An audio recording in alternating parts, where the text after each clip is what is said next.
Is it? Yeah, this one.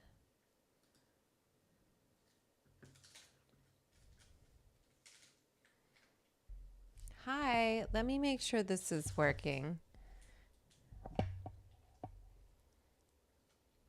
Let me make sure. I should be live.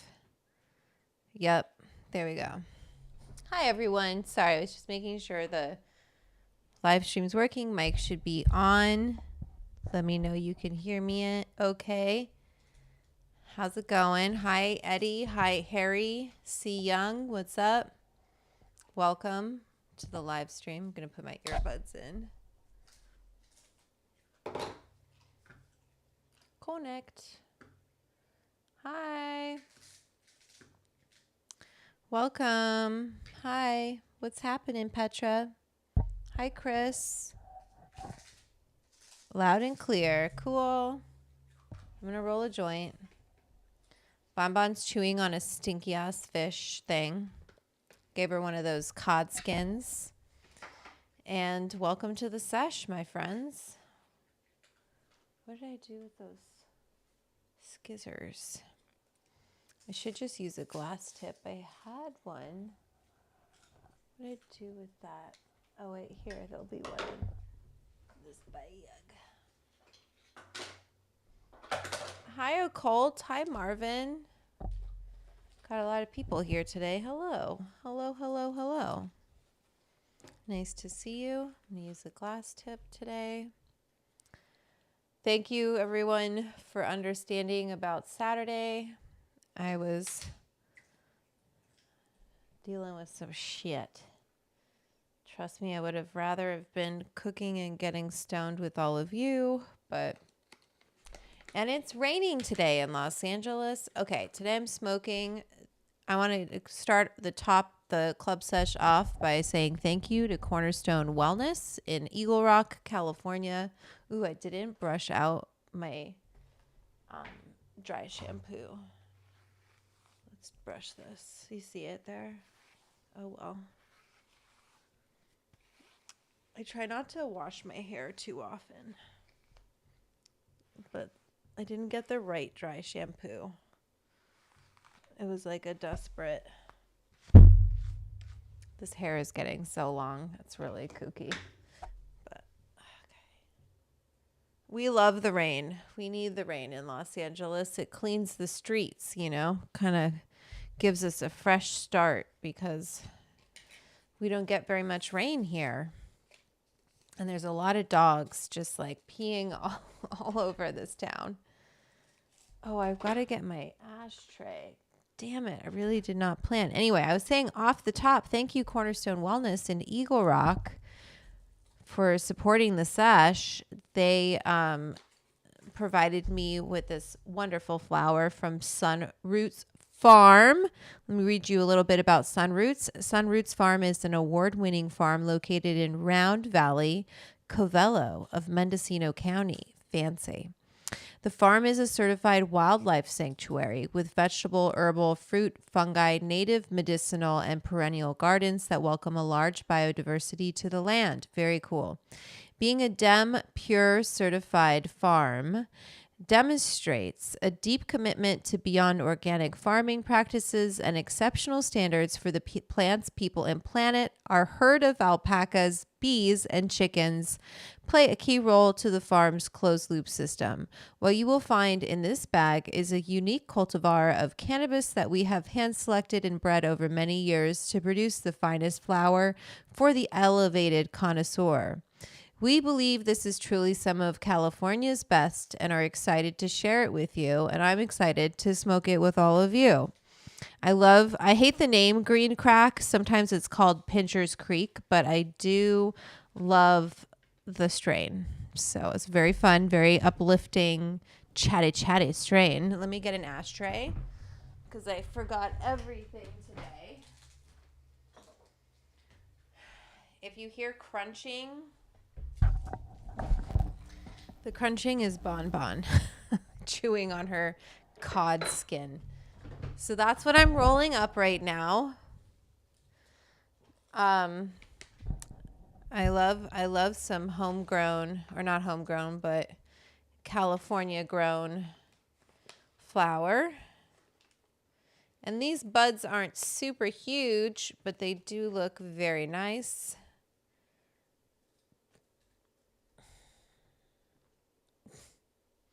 We're playing this game again. Let me see if I come right up close. Stay still. There we go.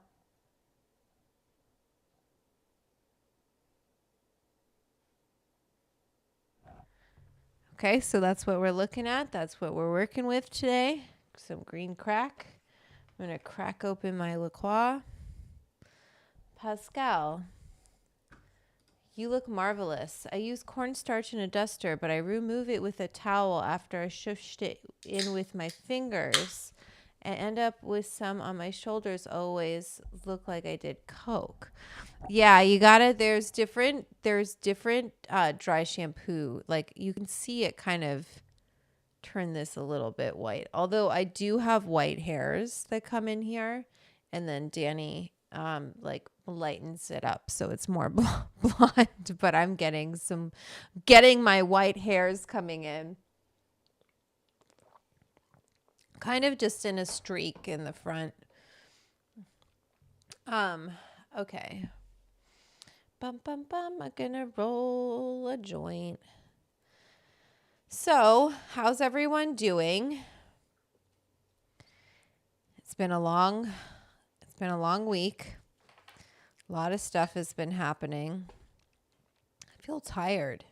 I read a tweet that was like they called him Sleepy Joe because we could sleep at night. And that feels about accurate.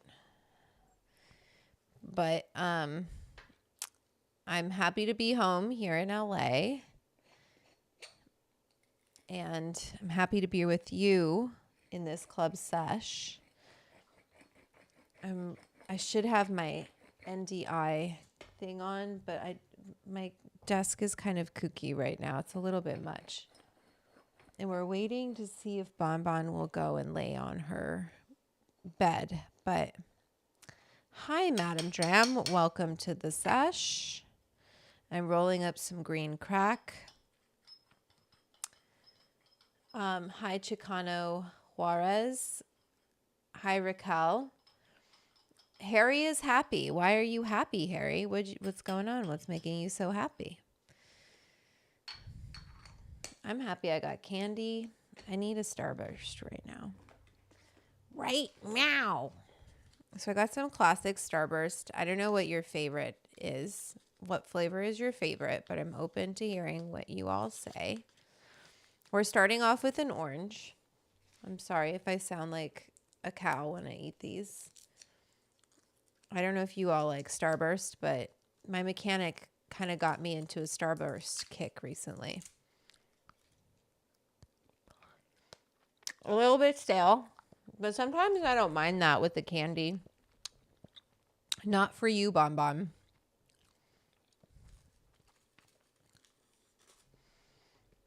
Harry made 395 jars of apple butter. Wow. That's a lot. Guess what, Eddie? What's the breaking news?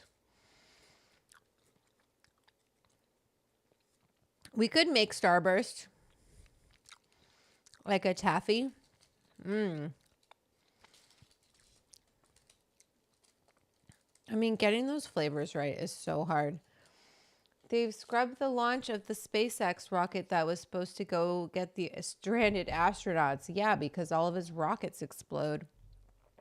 I wouldn't, if I were those astronauts stuck in space and they're like, we're sending Elon's rocket to come and get you. I'd be like, I'm good. Thank you. I'll stay. Stay right put right here. I don't want to explode. He can't even get it outside of the atmosphere, let alone pick up astronauts. What a cocky asshole.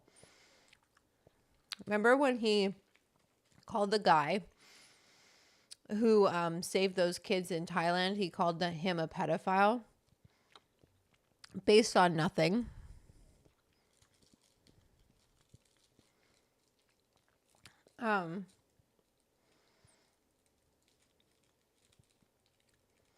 Becky, you can get candy too. I went to my corner bodega. It's a different rocket. I don't really care. I don't trust him. I don't trust him.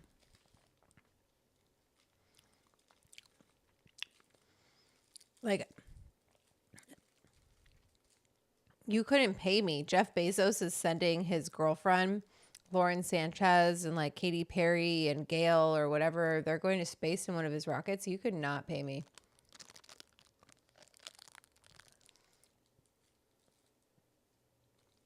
Chris, sometimes you run your candy underwater. It's a lot of effort. Looking pretty good.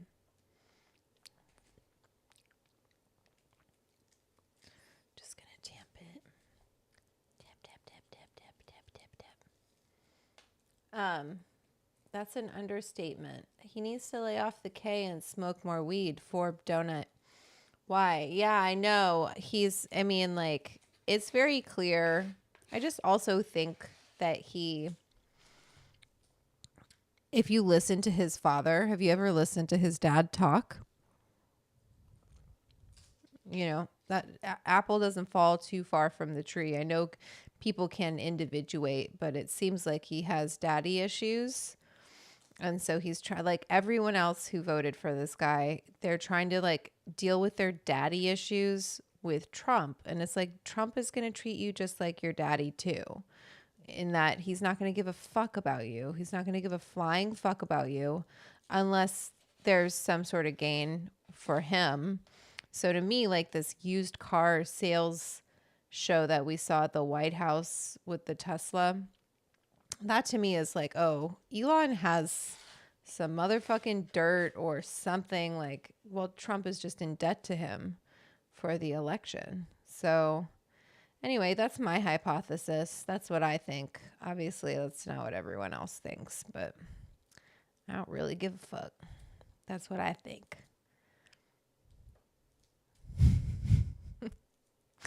Highly opinionated. Welcome to the... sorry. Whoa. Where did we get here? I need to go feed the goats. I'll be back shortly. Okay, Petra, we'll see you when you get back. Hard candy takes that first layer off. Okay. Eddie Murray, what Petra? She's got goats. You have goats. Yes. Baba is bugging me. Have you tried the blueberry fruit chews from Lost Farm? It's like a weed starburst. I haven't tried them, KOR, but I've definitely seen them out there. Kiva really has a monopoly on the market right now. Big brand. I don't want to play this game where you scratch me and beg for treats and think you can annoy me. The problem is she is annoying. Oh no, I pissed people off with my Elon conversation. You all left. It's okay. No, you've got fish all over your chest because she just downed a whole fish and she still wants like more treats. I get it. I feel bad for dogs, you know, but she would be like one of those people who can't stop eating all the time. Like if she had her own way. And one time she broke into the treat closet and she ate all of the treats. Cass, you're hot. Thanks. It's you are. Your is possessive, like your cat, your dog, your shoes, right? Not you are shoes, but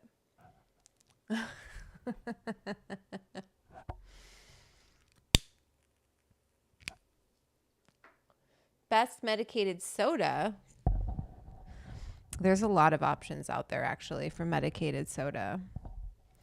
I don't know if it's Sainides. I think there's like a lot of them. Oh, this is so weird. It's saying 0 viewers, but then there's all of these people in the chat. So I don't know what my OBS is talking about. KOR, is Kiva a decent brand? Monopoly sounds very Elon. True. I just like the dose and flavor. Harry says my cats own me. Kiva's a great brand. They just were one of the first cannabis companies in the industry, like in California, the legal market. So they have like they have a big stake in the edible market because they have a huge manufacturing facility and all of this stuff. So I'm trying to see what's going on with my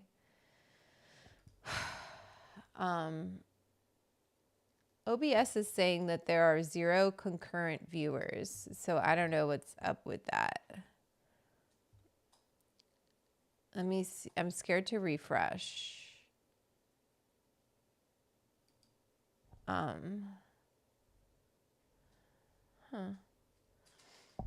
wonder why it's saying that. It's not accurate, but that's okay. We'll just ignore it. New Mexico is in the house. Oh, Victor. Hey, from New Mexico. Hi. Welcome to the sesh. New Mexico. Baking is hard in New Mexico. Yeah, it's weird. It says 0 for me. Dean P, good evening. What food are you getting into today? Listen, I got candy today. So if you want to know what I'm going to have, what do you want me to eat first? I have a passion fruit liqueur, which I haven't had in a while. And you know what I'm going to have? I'm smoking some of this green crack. Oh, there we go. Now it's starting to move. It's weird. I have some gushers. I don't know if you know what these are. You kind of have to be a millennial to know what gushers are, but they had them at my local bodega. And I was like, well, I need to eat these gushers. Okay, let's see. So this is a gusher. This is a Band-Aid on my finger because I cut my finger. Hi, Finders Keepers. I just want this to stay. It's the mic game again. It's the mic game. Make it stay. Okay. Gusher. Let me see if I put it really close. Okay. I'm going to take a bite. Oh, it gushed.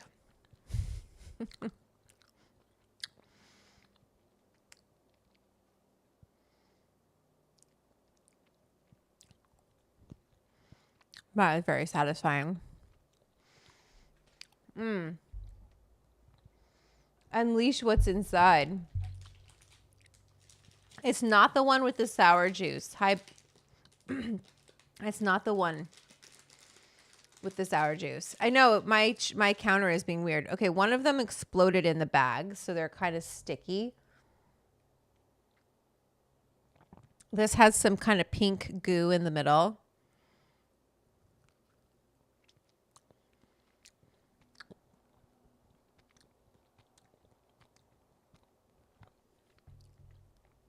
This one's like an apple flavor. I mean, who knows?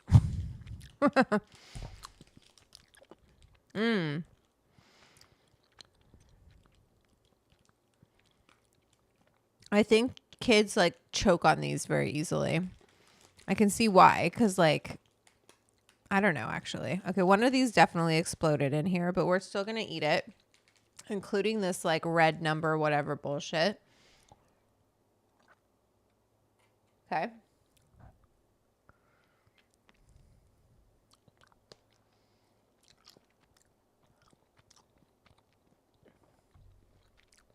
Love that. Love it.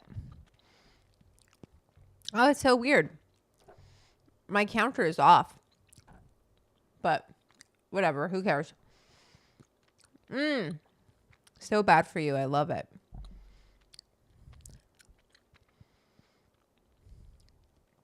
I should do Dungeon and Dragon stoner art. I wouldn't even know how to do that. Pascal, I got them from a bodega, like a little corner store. They have like fruit by the foot, and I'm really bad. I got a Hershey's bar, Which flavor was the best? Let me try them again. Okay, let me try this green one. I don't think I like the green one.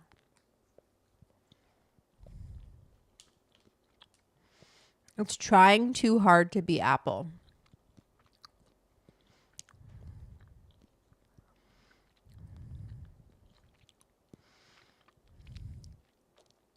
I need to cleanse my palate.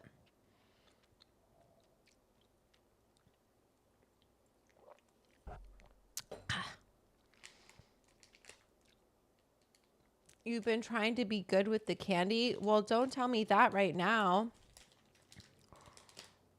What happened to my finger? I cut it on my knife. I don't want to talk about it. Okay, let's try this orange one. I feel like I didn't try the orange one. Did we look at an orange one? I don't think we did. Let me try this orange one.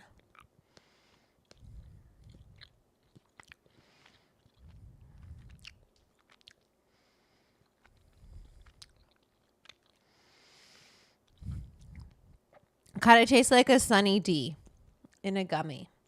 Not bad. Okay. I'm going to clean my palate. The orange is ranked higher than the green. Okay, this red is stuck together.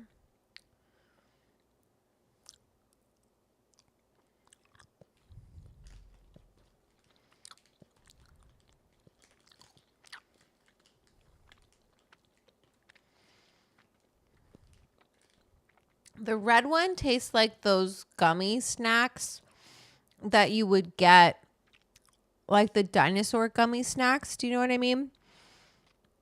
That were popular for a while. It's a little too artificial. So right now it's orange, red, green. And then let me try this blue.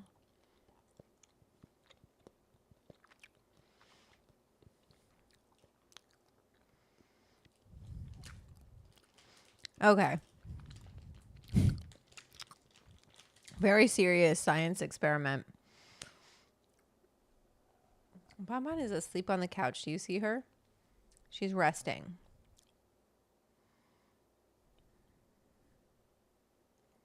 Right there.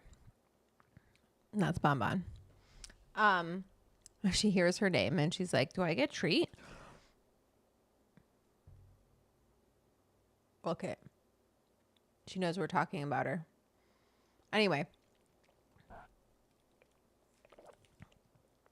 That was delightful. Very fun.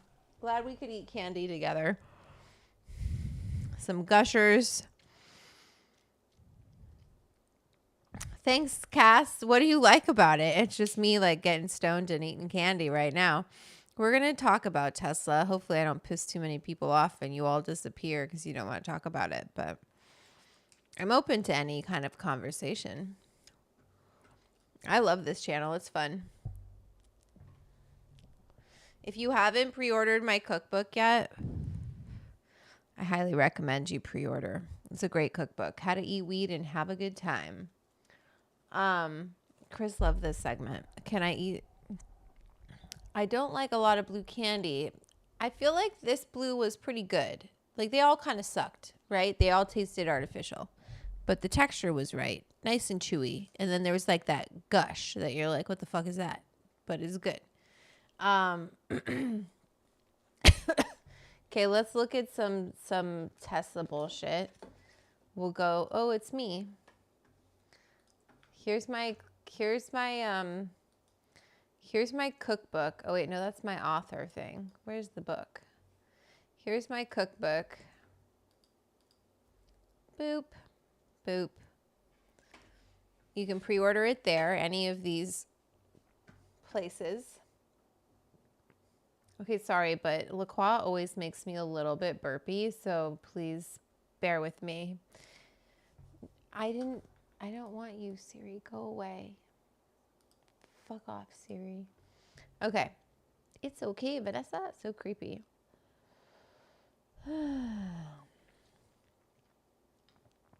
Let's watch some Robo taxi bullshit.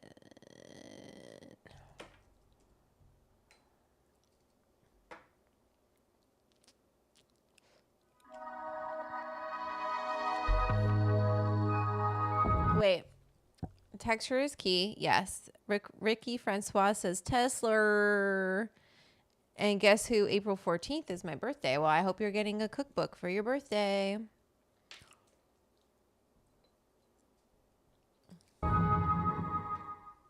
On October 10, 2024, Tesla hosted its much-anticipated Robotaxi event, where it unveiled its new Cybercab vehicle. The event was hosted at a Warner Bros. Film set. The theatrical setting was appropriate, as this event was more spectacle than substance. They unveiled prototypes of their Cybercab, a dedicated... I would never get in this. Let's talk about how he took over the company only to pretend he found the company, and then they took the quality down. I know he did the same thing. Well, he doesn't say he founded Twitter because we all know he didn't. But yeah, people think he founded Tesla, and he didn't. Loser. He doesn't found. He's not the founder. Did he found PayPal too, or did he just buy that? That one I don't know. My wife's so smart she could sit on a gusher and tell you what flavor it is. Hugh, I don't know what you're trying to say there. This is cookies and cream from Hershey's. Yes, it's trash, but I love it.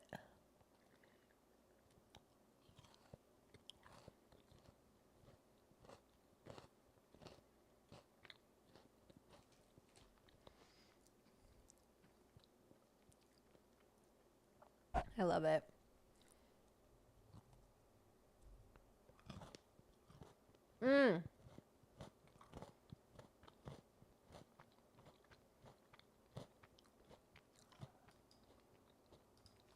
dedicated Robotaxi with no steering wheel or pedals. If you're a longtime viewer of this channel, you likely already know that we are very skeptical of autonomous vehicles in general, and especially skeptical of Tesla.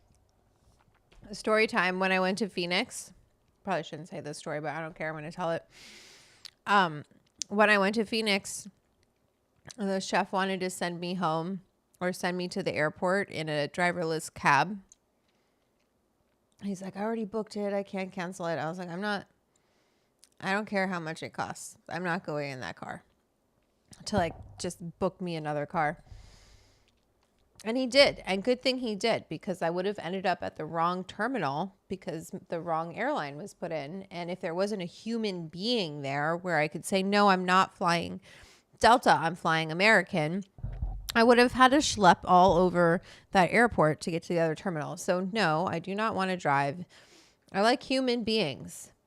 I'm not like Elon. I don't want everything to be automated. That's the thing. Like when people get wealthy like him, which is the top of the top, it's like, how do we avoid normal people?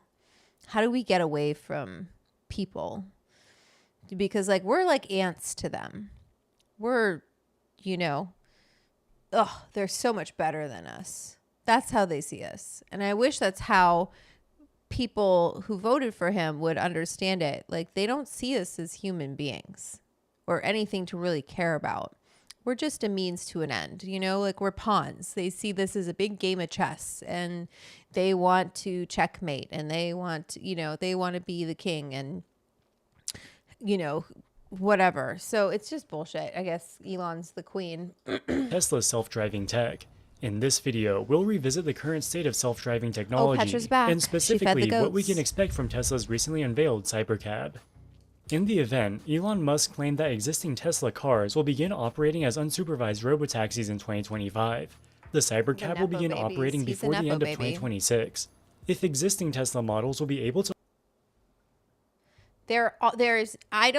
someone tell me if there's a story where people haven't gotten like $200,000 to start something. Like maybe Steve Jobs didn't have that kind of money, but maybe I'm wrong.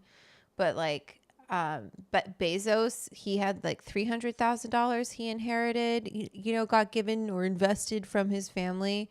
You look at someone like Kylie Jenner, like she had money from her mom set aside. It's like, what do you want to do? Like, yeah, my business would look a lot different if I had $300,000 to put into it to make it happen. Like, duh. Ugh. Anyway. Let's keep going. Able to operate as autonomous. Wait, KOR. He said, Alex, taxis are better than Uber and Robo taxis. He said he wants to live and die in Mars. Let's send him to Mars. Hope he fucking... Hope, what was that movie where they like were out on Mars and they like... They all, their face, like, what was that called? Fifth Element or something? I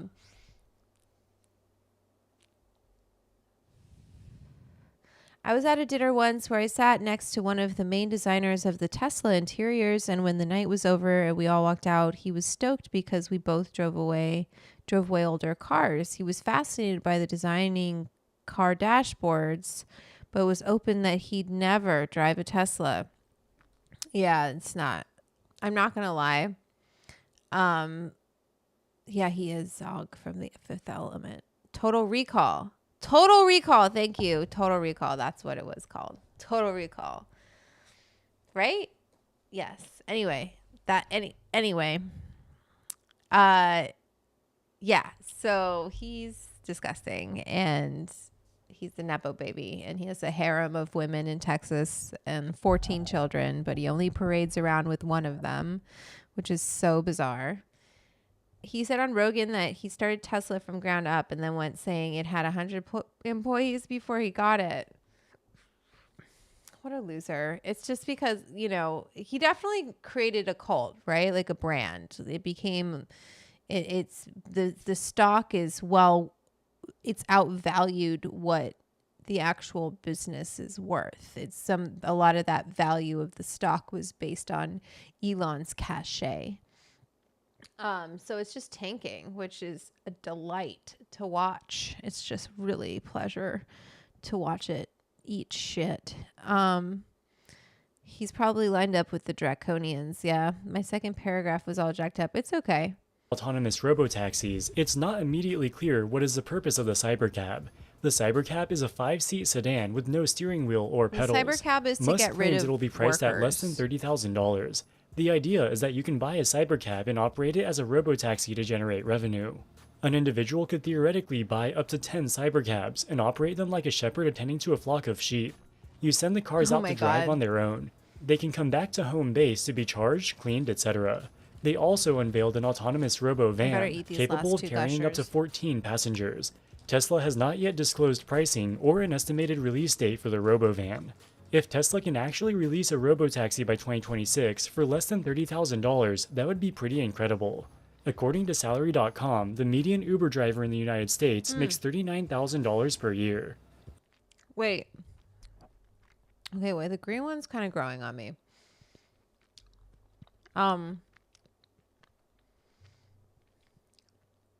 His entire empire is going bust. I know, I wish it would really, like, tank, though.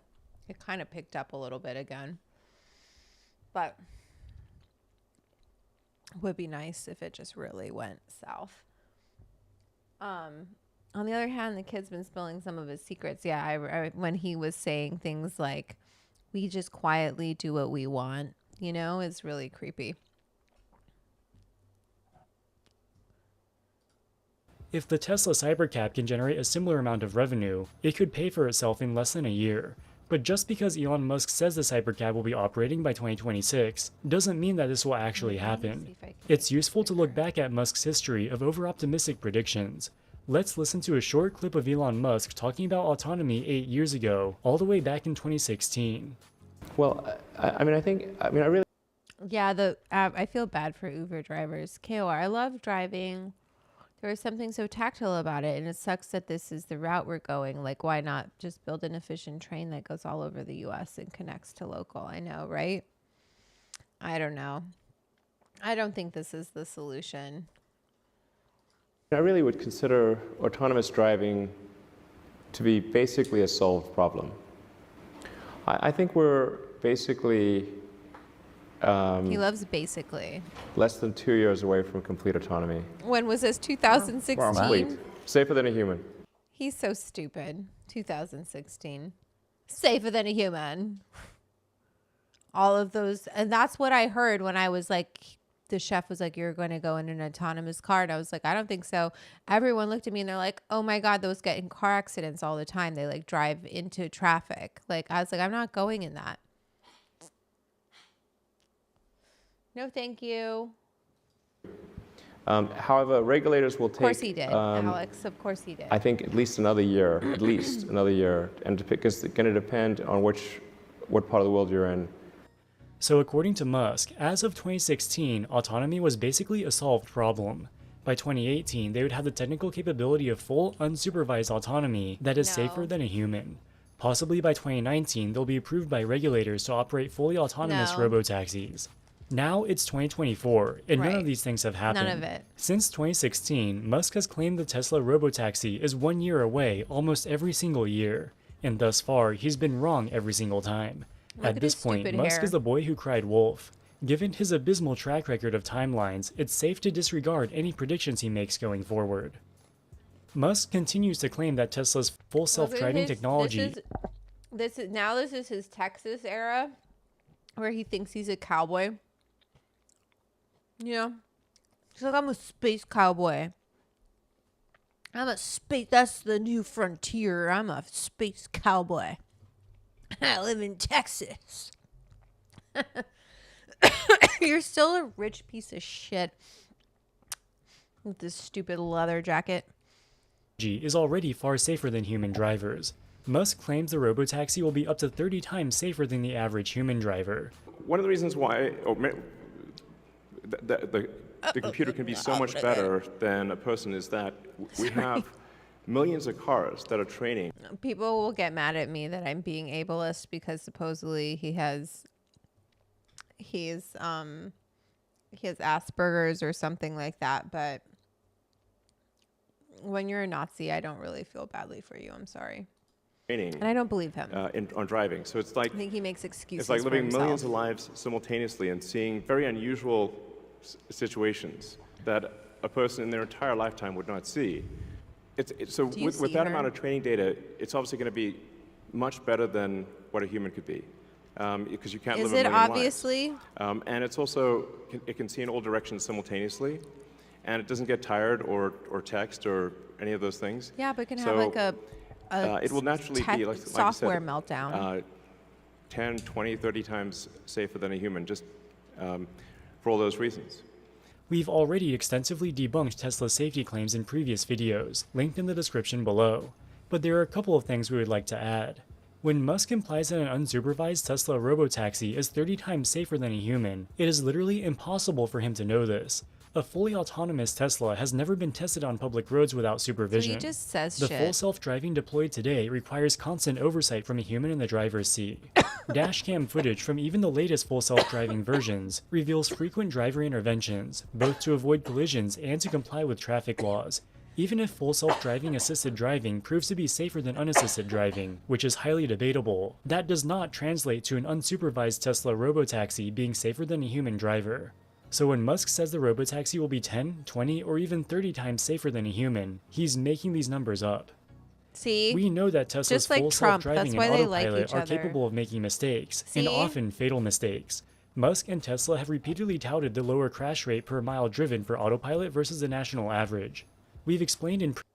Wait, the problem with autonomous cars is that they can't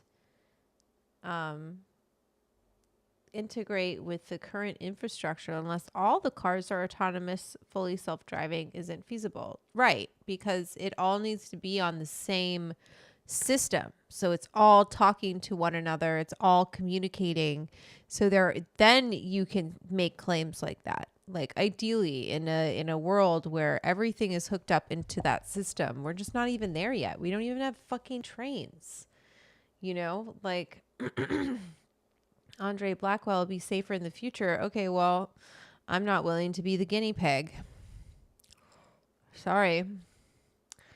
I rewatched a clip from Instagram's medication and heard him wrong. He said he joined 3 other guys and wasn't even any employee. No prototype, accents, auditive dyslexia. Okay. Chris Fisk, there's a thing in Grand Theft Auto A. Bus blocks are on a ramp to a highway with a broken guardrail on the right. All the cars drive off a cliff like lemmings. Yeah. So, let's keep watching. In previous videos, why this data is misleading. Recent revelations show that the situation is even worse than we knew. In April of this year, the National Highway Safety Administration released a scathing report about Tesla's autopilot safety. They found that gaps in Tesla's telematic data create uncertainty regarding the actual rate at which vehicles operating with autopilot engaged are involved in crashes. Tesla is not aware of every crash involving autopilot, even for severe crashes, because of gaps in telematic reporting. Tesla largely only... Petra, you know who loves horses? This little thing right here. Bon, she loves horses. On my walk, we walk by some horses when we go. When we do these live streams, I take Bon on a long walk so that she's not quite as annoying as she normally is, and she just is obsessed with these horses and insists on saying hello to them and, you know, barks at them and just like, what's up with you guys? You're like big dogs. And so I think it's a sign. Only receives data for crashes with pyrotechnic deployment. Pyrotechnic deployment refers to deployment of airbags or other passive protection systems, but only 18% of police reported crashes include airbag deployments. It's impossible for Tesla to know how safe autopilot is compared to unassisted driving, because they don't even... Alex, autopilot turns off 2 to 3 seconds before an accident, so the drive is forced to be at fault. Driver. Sneaky shit like that. Like, did you hear what he did that supposedly right before this Canadian cutoff date for Canadian rebates on Tesla? Like, if not rebates, something like EV sales, like tax thing credit if you reach a certain quota of sales of EV in Canada. And right before that deadline, they sold like 8,500 cars, Teslas, in a day or 2 days or something stupid like that. And so they're saying that he like did something sneaky, which, yeah, I think those guys do that shit. Even know how many crashes autopilot cars get into. Yet to this day, the company continues to publish what we believe are highly misleading and almost certainly erroneous data purporting to show a far lower crash rate when autopilot is engaged. While Tesla has yet to operate any robotaxis, Google-owned Waymo and GM-owned Cruise were granted permission to operate driverless robotaxis in San Francisco last summer. In October of 2023, a Cruise robotaxi dragged a pedestrian 20 feet across the road. After this horrific incident, Cruise's license to operate fully autonomous robotaxis was suspended. In September of 2024, they were granted permission to resume operations in California, but only with a human safety driver at the wheel. By comparison, Waymo's performance has been significantly better. Unlike Cruise, Waymo has not caused any high-profile accidents, and it has been operating continuously in San Francisco for over 1 year. So far, Waymo has driven 22 million miles without a human safety driver.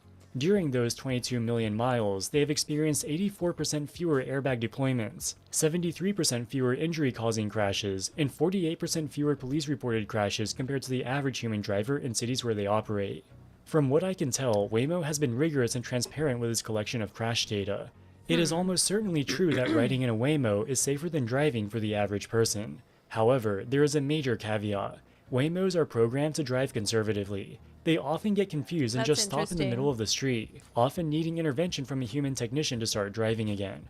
While this conservative driving style does reduce the chances of a collision, it can also disrupt traffic and in some cases obstruct the path of emergency vehicles. And because they are powered by artificial intelligence, sometimes they do things that are difficult to explain. You guys For are being example, really morose there have been right many now. incidents where Waymo cars in the Waymo parking lot will randomly start honking at each other for no apparent reason, causing noise pollution for the nearby residents. The neighbors So were how will pissed. Tesla's planned cybercab compare to Waymo or Cruise? Tesla follows a very different philosophy in developing its self-driving tech. Waymo and Cruise operate their robotaxis in geo-fenced areas. For example, Waymo currently only operates in San Francisco, Phoenix, Los Angeles, and Austin. Before they start operating in a city, they send sensor-equipped cars to drive across every single street in that city. They create a detailed map with all the information, such as speed limits, traffic signs, lane paint, right turn only lanes, crosswalks, etc. This is a meticulous process that can take months. When the Waymo or Cruise robotaxi starts operating in the city, it won't be caught off guard by any strange street signs or road markings, because these have all been pre-mapped. Both Waymo and Cruise make use of both LiDAR and radars to map their surroundings and see how far away various objects are. The LiDAR, radar, and associated computers aren't cheap. Neither Waymo nor Cruise. In California, Ryland wants to get rid of it because with the rooftop windows, it gets too hot in the car and we don't use it as we'd like to. They have a Cybertruck too. For some reason, I don't know how to turn off my Siri. How the fuck do I turn you off? No, I don't want you. I want you to go away. No. I wonder if it's in settings. Anyway, whatever. We'll ignore it. Let's keep going. Cruise disclose the cost of each of their cars, but some analysts estimate the cost to be around $250,000. If robotaxis really cost that much, their economics may be challenging. In theory, autonomous robotaxis should have very high profit margins because you don't have to pay a human driver. But at least for now, Waymo and Cruise are obliged to employ. That's the team. That's when you buy machines, like just like when I'm making chocolates, it's better for me to get a machine that can do the process for me than a human because I don't, like I can run that machine as much as I want. Just have to keep it in good shape, pay for maintenance. But otherwise, that machine will pay itself off over time. But with employees, it's the opposite. It never goes down. So that's why that's why Elon, when he's doing his math, he's like, compute, compute, compute. No, zero empathy. He's like, we need to get rid of the workforce, which this is like a conversation that's been going on since industrialization, but on another level, obviously now as we go further into the future, that's the point of rich people make more money. Yes, I know. Large staffs of customer support workers. To what end? To what end? To what purpose? Fancy shoes, fancy clothes. I mean, I get it. I like that stuff too. I do. But like eventually, one of my friends is a VIP shopper for a very fancy web store. And the amount of money wealthy people spend on just like clothes that they'll wear once and it'll sit in the closet and then maybe it'll end up at like a second, like a Wasteland or Crossroads or something, but workers and technicians who deal with the frequent issues customers face when riding in their cars. See? Elon Musk has criticized the approach taken by Waymo and Cruise. He says LiDAR is too expensive to put on a mass-market robotaxi. He also criticizes the practice of pre-mapping every city individually. He thinks this is too expensive and time-consuming. Instead, Tesla's full self-driving only relies on the car's cameras, which can observe its surroundings and make driving decisions in real time. Musk claims full self-driving operates similar to a real human. For example, let's say you drive to a new city you've never driven in before. You don't need to make a detailed map ahead of time and pre-program all the turns you're going to make. You understand the rules of the road, so you can easily adapt to any city, even one that you've never driven in before. Tesla's goal is to make a generalized self-driving system that is capable of handling any road in any city. If they can achieve this, it will be far more scalable than the geofenced approach favored by Waymo and Cruise. Musk has repeatedly asserted. Oh my God, did you guys see the girl who was working for the Office of Personnel that was taking selfies while firing people? Oh yeah, she was taking outfit pics. Like, this is what I like, doing fashion videos. Asserted that Tesla's generalized approach is enough to achieve full autonomy, but the company's practices suggest otherwise. Tesla employs so-called data annotators who review real full self-driving footage and help train Tesla's AI models. According to Business Insider, Tesla has its data annotators spend a disproportionate amount of time reviewing footage from Musk himself and large social media influencers who post dashcam footage on full self-driving. If true, this would mean the full self-driving software is specifically trained to work better on routes where social media influencers are driving. Thus, the footage posted by these influencers may not be representative of what the average person can expect to experience. This is pretty damning, because even when you look at the dashcam footage posted by influencers, full self-driving is nowhere near full autonomy. It requires frequent driver interventions. If there was no one at the wheel, they would get into crashes very frequently. A prominent hacker and Tesla sleuth known as Green the Only claims to have discovered that Tesla ramped up its data collection in the Warner Brothers studio area in the weeks leading up to a robotaxi showcase, where Tesla vehicles were demonstrated driving with no one behind the wheel. If Tesla's solution was genuinely generalized and 30 times safer than a human driver, as Musk claimed, why would they need to collect data specifically around the event venue? This pattern suggests that Tesla is not as confident in the universality of its self-driving model as it claims. Despite more than a decade of development and billions of miles of real-world data, Tesla remains far from delivering a truly generalized autonomous driving system. Making a generalized self-driving system that can drive at the same level as a human may not even be possible. In addition to unveiling the Cybercab and Robo van, Tesla used the recent event to showcase progress on their humanoid robot Optimus. Musk continues to tout the utopian potential of the Optimus robot, saying it will usher in an age of abundance. I think this will be the biggest product ever of any kind. Yeah. Because I think everyone, of the 8 billion people of Earth, I think everyone's going to want their Optimus buddy. They'll be producing No, we're not all services. losers like you, Elon. The cost of products and services will decline dramatically, and basically anyone will be able to have any products and services they want. It will be an age of abundance. He's like, you can take this buddy, this robot buddy, and like it'll raise your kids for you because, you know, they don't need any empathy. The likes of which people have not, almost no one has envisioned. It'll be something special. How the fuck do you know? How do you know, Elon? How do you know what the future holds?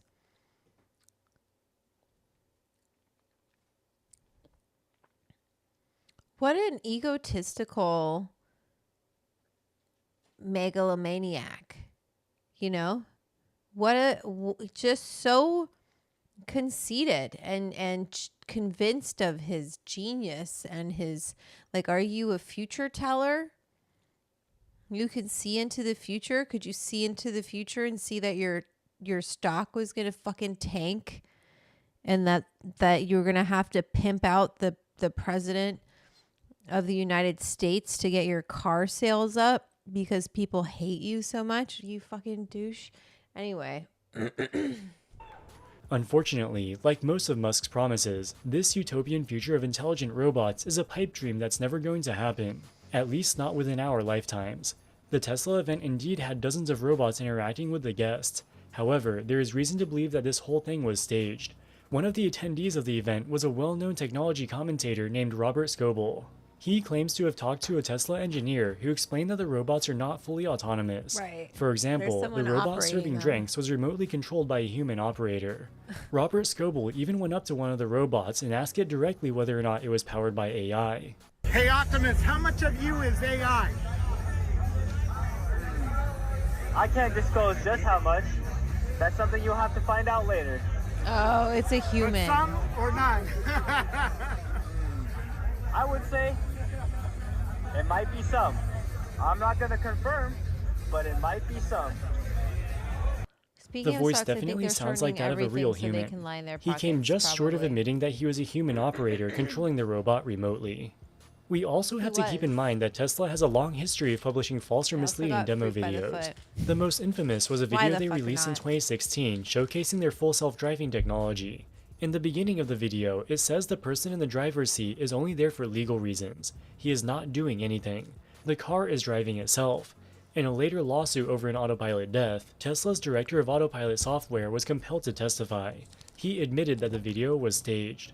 They used 3D mapping of a predetermined route.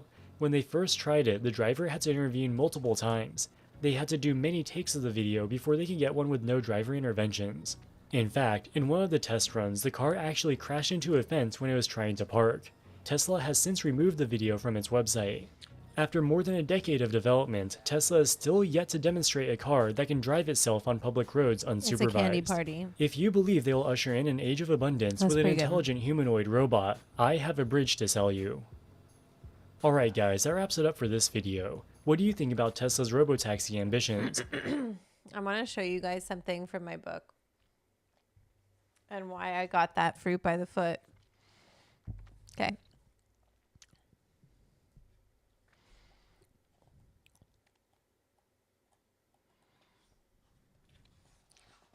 I love this recipe. It's kiwi, so that's what the little black is. I liked it. I wanted to keep the seeds in. If you don't like the seeds, you could always take them out, but I think it makes it cute. But I called it Zoot by the foot, and it's a fruit, you know, it's a fruit leather. A little healthier than what I'm eating, but you can pre-order this cookbook, and then you'll have that recipe for how to make it at home. Pretty fun. Let us know in the comments section below. As always, thank you so much for watching, and we'll see you in the next one. Wall Street Millennial, signing out.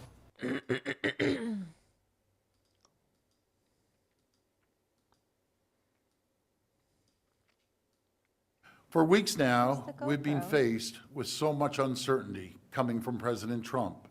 Each day brings new tariff threats. Now, President Trump is threatening tariffs on steel and aluminum.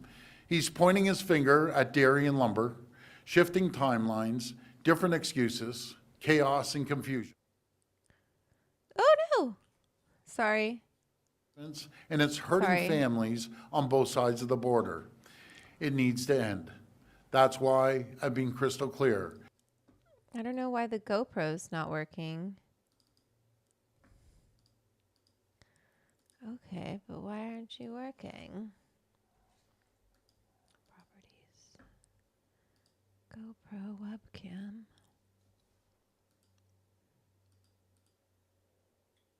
Show preview. There she is. Yeah, it's there. Okay, so why can't it see it here? Sorry, I'm trying to get this GoPro. Let me try.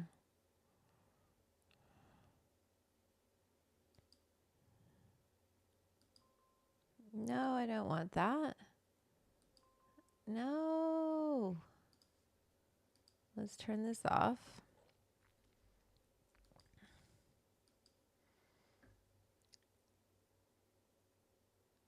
Cancel.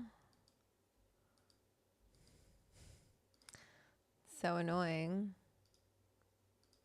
Yeah, the GoPro webcam. Make it the GoPro. Because Bonbon's sitting there. Show preview. Okay, I can see it. It's right there. Let me try deleting this and adding it. The GoPro is always annoying. Can I just say? The GoPro is always wants to be a pain in the ass. It doesn't want to work. And now she's moved. And it's like I try to get it up, but it doesn't want to come on. She was signed books from an LA store. Was he the one caught smoking crack? What is going on in the chat?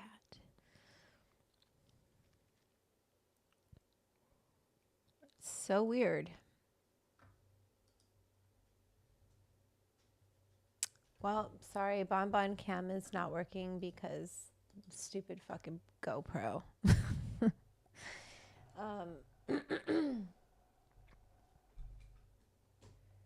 Oh, top. Let's put this here. But then no one can see it. No one can see that.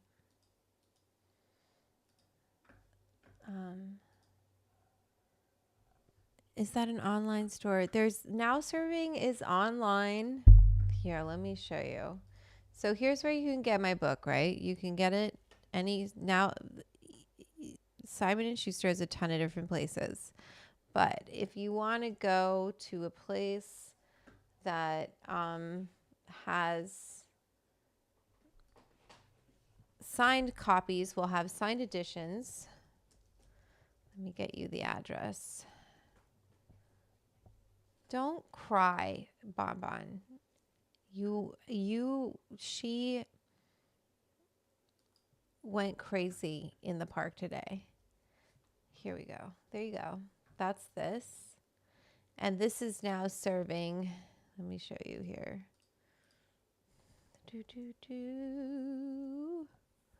So this is now serving Los Angeles, where you can get it. You know, Amazon is having they have it discounted, but this will be a signed copy, and it will be, look at this cute photo. It will be supporting a small bookstore. So that's pretty cool. In ice cream shops, they have a frozen yogurt press and would choose kiwis, cantaloupe, and pineapple. It would also make strawberry, honey, lime, sherbet. Yum, sounds good. Okay, let's see. Until these tariffs are off the table, until the threat of tariffs is gone for good, tariffs are crazy. Ontario will not relent. We will not back down, pausing some tariffs, making last-minute exemptions. It won't cut it. We need to end the chaos. Okay, sorry, we went into another video. We're focusing on Tesla this evening. I wonder if Amazon is going to have a lot of books in stock. I predict good things with your book. Thank you. I hope so. Yeah, they definitely, the more that you guys order, the lower they'll discount. And that discount applies, they apply it to everyone who orders, right? So it doesn't matter when you order, they'll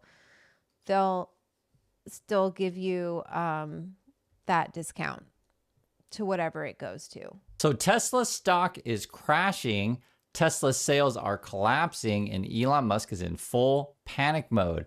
So what does he do? He runs to the White House and asks for help, and essentially now using the White House as a car dealership. Check this out, this crazy press conference with Musk and Trump, and let's just jump right in. What's this one, Elon? That's a Model Y. A Model Y, so I have a lot of information, including the price. Yeah. I want to make a good deal here. You know, I do notice this. They have one, which is $35,000, which is pretty low. What is that all about? Yeah, it's, I guess we wanted to make the point that Teslas aren't all expensive. You can get a Tesla for as little as $35,000. Yeah. And I just wanted to thank the president for his support. This means a lot. And also thank everyone out there who is supporting Tesla. It's really terrible that there's so much violence being... Oh, what a little baby. Let's thank my daddy. I want to thank daddy for supporting me, because everyone's being... why is everyone being so mean to me? People are being mean to you because you're a fucking asshole. You're an asshole. Elon Musk. Not that you'll ever see this, but on the off chance that you peruse the internet because you're high on ketamine and you see this, I want you to know you're an asshole. And you need to speak to someone about how to develop empathy, and you'll understand this response from people. You'll understand. So...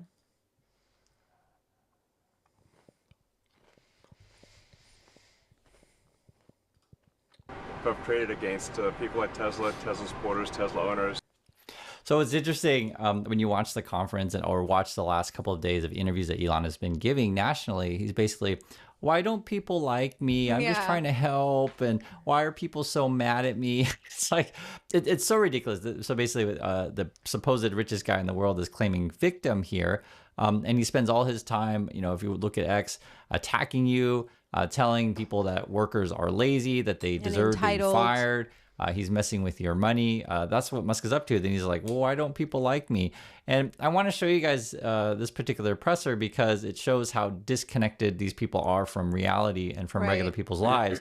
Like from the get-go, they're just like, oh yeah, $35,000 is nothing. It's really, really low, right? I can't afford that. And I'll just, you know, tell you flat out, I think the average American's like, no, 35 is quite a lot. Are you crazy? On top of that, Musk, you know, according to Trump's, has never asked Trump for any favors, which is kind of bizarre thing to say when this is clearly a favor for Musk, right? You guys can see this. So have a listen to this. You'll see what I mean. Okay, Brandon. But I'm telling you, I ended the electric mandate, and I was waiting for a call. I said, did Elon call yet? They said, no, sir. The next day, what about Elon? Did he call? He never even mentioned it to me, never complained. Until this moment, I'm just bringing it up. Who would do that? Yeah. He has never asked me for a thing. And he's built this great company. And he's. So how does that make any sense, right? So did Elon call me? He's never asked me for anything. I just, you know, he does this out of the kindness of his heart. As Trump says this at the White House, as Trump is being a salesperson for Tesla, like these people tell on themselves all the time. It's so ridiculous. So I want you to see this. Trump then gets in the car, and Elon describes the things like driving a golf cart. I want you to have a listen for yourself. That's beautiful. This is a different panel. That's beautiful. Everything's computer. That's beautiful. Wow. That's beautiful. Well, you don't want me to drive it, do you? I saw Biden do a test loop here once in the Jeep. Yeah, very easy. That's. Yeah, because Biden, as much as everyone calls him like Sleepy Joe or whatever, I would trust Biden to drive me more than I would trust this fucking trust fund kid. You're the only one that saw it. It's like driving a golf cart, basically. It's like driving a golf cart, basically. Like a golf cart that goes. Like, what can I, basically Elon's like, can I say to old grandpa man that he'll understand while he sits in my car with his poo-poo diapers? He probably is worried about the interior of the car getting stains, some shit stains on it. It drives just like a golf cart. You know what that's like, right, Trump? Because you spend so much fucking time on the golf course. I know I've been swearing a lot, but I don't care. These guys make me mad. I'm mad as hell. There's no gears. This is really amazing. This is amazing. Now, what's interesting about this, and he does it a couple times in this thing where it feels... Brandon, get in, loser. We're going to crash the stock market. So true. Like Trump has never seen a Tesla Literally. before. or you know, a lot of stuff like, for example, when Trump promotes his crypto, it's like when he reads the press release of, you know, his Trump coin or whatever stupid products that Trump is selling, he's like reading the press release for the first time. If you guys understand what I'm saying, basically, you know, Trump's a shill. It should be obvious to you, but I just want to make it clear. He does this stuff quite a bit. As long as there's money there, there's someone that pays him to do whatever, he'll just do whatever they say. So that's why these earlier claims of like, oh, well, Musk never asked me to do anything is kind of ridiculous when literally you're seeing this an advertisement for Tesla. The other thing is actually, yeah, this is an interesting one. They keep asking him. They asked him several times at the conference, what do you think about the market crashing, stuff like that. Trump thinks everyone's going to be awesome and rich, this kind of stuff. I'll have you have a listen to this. Schools see this clip at home, and they are struggling with their retirement accounts down at the moment. Uncertainty about work ahead.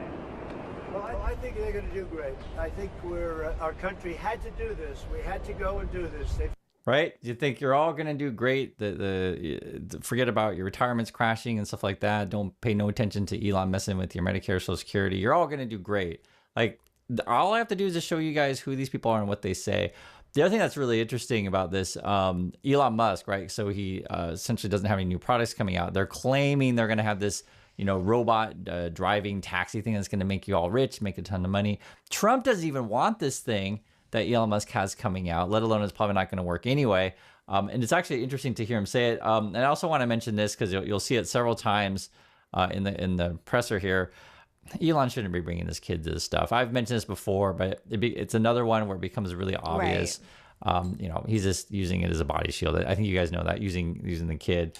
But have a listen to what he says and pay attention also how the kid behaves as well. And frankly, Musk is a terrible father, as you'll see. Have a watch. Wow, this and guy as an doesn't act pull any of faith in punches. America, Tesla is going to double vehicle output in the United States within the next 2 years. That's Double. a big deal. That's good. Thank you. That By the way, he hat makes was one weird. car. This one I don't understand. This one I don't want, but that's okay. Without a steering wheel, it comes out next year, right? Yes. Explain that, please. Yes, well, the Cybercab Yeah, starts production in Texas next year, and It's self-driving. We have so much confidence in the self-driving nature of it that it'll actually not have a steering wheel. It will not have pedals. It'll either self-drive or not drive at all, but it'll self-drive. President Trump. And I'm going to pass on that particular. See, Trump says a couple times he doesn't want the thing. I also just wanted to mention, and you guys can see it. Don't bring your kid to this stuff, Musk. It's pretty bad. It's so the camera fucked up. actually zoomed in on Musk's kid during one part, which I'll show you right here. And you got to see it for yourself. And we can't let it happen. And aside from that, I happen to love the product. It's a lot nicer if you also happen to love the product, and he's done a really good job. Go ahead, Peter. Is there, I guess... I'm showing you this because oftentimes, like, people who think Musk is a hero and just an awesome person, you know, you're not going to see that particular clip in you know, the news. It's just not going to be a thing. But I'm pointing out because I do think it's important. It just shows the kind of people that they are. You know, Musk has multiple kids. There's no way he's a good father to like all, I think it's like at least 14 kids. Then he takes one kid around as a body shield, drags it around, and if you actually watch the kid through the whole thing, you'll see it's just don't bring your kid to this kind of stuff. I'll just leave it at that. And you saw it in the kid's face there. So I'm not making fun of the kid. I'm more disappointed in Musk treating kids in that way. That's just my opinion on that. Trump says again, talking about how he doesn't want the cybercab again. That's supposed to be that new awesome product that's going to make everyone rich, and Trump doesn't even want it. So this is why it's interesting, because sometimes no, when you look at these things, these people like kind of show who they really are. And it's a how can I say a big difference or disparity of how they are in official things when Trump reads it, because like I'm sure officially a week from now or whatever, or whenever Musk announces cybercap going to be on the road or whatever, Trump will come up with this great speech of how it's going to be awesome and it's going to make everyone much money and stuff like that. But like in real life, in just regular conversation, Trump's not into this thing, which I'm not either. I think Musk's technology doesn't work, and plus it's really unsafe. No pedals, no steering wheel. It's going to be a disaster, and it's going to injure a lot of people. So I'm showing you the setup for kind of the world that we're going in. But have a watch a little bit more. You'll see what I'm saying. Elon, are you planning to remain CEO of Tesla while working with President Trump? Is there any thinking on your future at the company? As we're talking about Tesla, I'm wondering what your thinking is with leading the company going forward. Yeah. I'm CEO of Tesla, and we should. Yeah. Any more plans of additional your thoughts on the market? What you have now? Well, New we got models? the Cybercab coming out next year. The one with no steering wheel. Are you gonna buy one of those? We'll pass. We're too old fashioned. He's making fun of him. Even Trump's like doesn't want the thing. They did ask Elon a couple times whether or not he's going to stay at Tesla or stay in government. They're kind of unclear on that, actually. It feels like there's no defined end date for Musk. Actually, we'll play that part now, because in my opinion, I think Elon's just like, hey, I'm going to hang out in government because my company isn't going anywhere. He's trying to sell you the cybercab thing, but I mean, even Trump doesn't like it, so it's not very convincing. No. If Musk can steal all your money, why not? I mean, from Musk's point of view. So yeah, I don't think Musk is necessarily going anytime soon. Just have a listen to this. Scamming the system. And he agrees with that 100%. Are you sure you don't want to take a test drive? I'd love to do it. Maybe I'll do it some other time. Do you want Elon to keep working with you throughout your first term? I mean, is there going to be an end date for the two of you working together? I don't know. I was thinking about that. No, I don't know. I think he'll know when it's time. Okay. Well, he doesn't want to stay around. He has up to 130 although days, I think he does like it. There's no place like the White House. Elon, would you want to stay? I don't think that. I think he wants to get the job, then get back to his businesses. That's what I think. I just want to. I'll stay as long as it's useful and productive, and if I can help the country, I'll stay. So if you noticed, Trump was like, "Oh, I think he wants to get back to his business," but like Musk didn't say anything there, and then Musk was going on, "Oh, well, I'll just stay as long as I'm useful," stuff like that. Like I said, I think Musk is essentially getting out of his company and going more to politics. Musk then calls government jobs fake jobs. This is how he thinks of you. So I remember in the beginning, he's like, why do people always hate me and stuff like that? Why don't people like me? And remember, he goes on and on and on about how your job is fake. Have a listen to this. The market's selling off. That didn't concern you? And where do you see it going? Doesn't concern me. I think some people are going to make great deals by buying stocks and bonds Doge is a and all Ponzi the scheme. things they're buying. I think we're going to have an economy that's a real economy, not a fake economy. Tesla trucks do suck. They were putting in all government jobs. You see what happened last week? I'm not going to lie. I flipped one off the other day when I was driving. Last month, we had more real jobs, and government jobs are way down. That's going to continue. Those are real jobs. Those are jobs that keep the country going. You can't have all government jobs. You have no income to pay the workers. What's so bizarre, and I'm sure you guys understand this, like you're looking at two guys right now that have government jobs, and they're trying to say that government jobs aren't real. It's like do these people even listen to themselves? So that's why I was saying there's a big difference between when they're reading a prepared speech, prepared, press release, opposed to just in conversation. Like you realize like these guys are idiots. This is insane. And this is the stuff I want you to see, because a lot of times, again, all I have to do is just show you who these people are and go through it with you, because they're fanboys and fangirls. If you watch any fans of Musk, they'll cut out all his pauses. They'll speed up his language. They'll try to make him look better than he is. All you have to do is see the real things. And again, they're calling your jobs fake, calling you. Let me put it this way. I'll put it in a more clear sense. They hate the IRS, say Musk.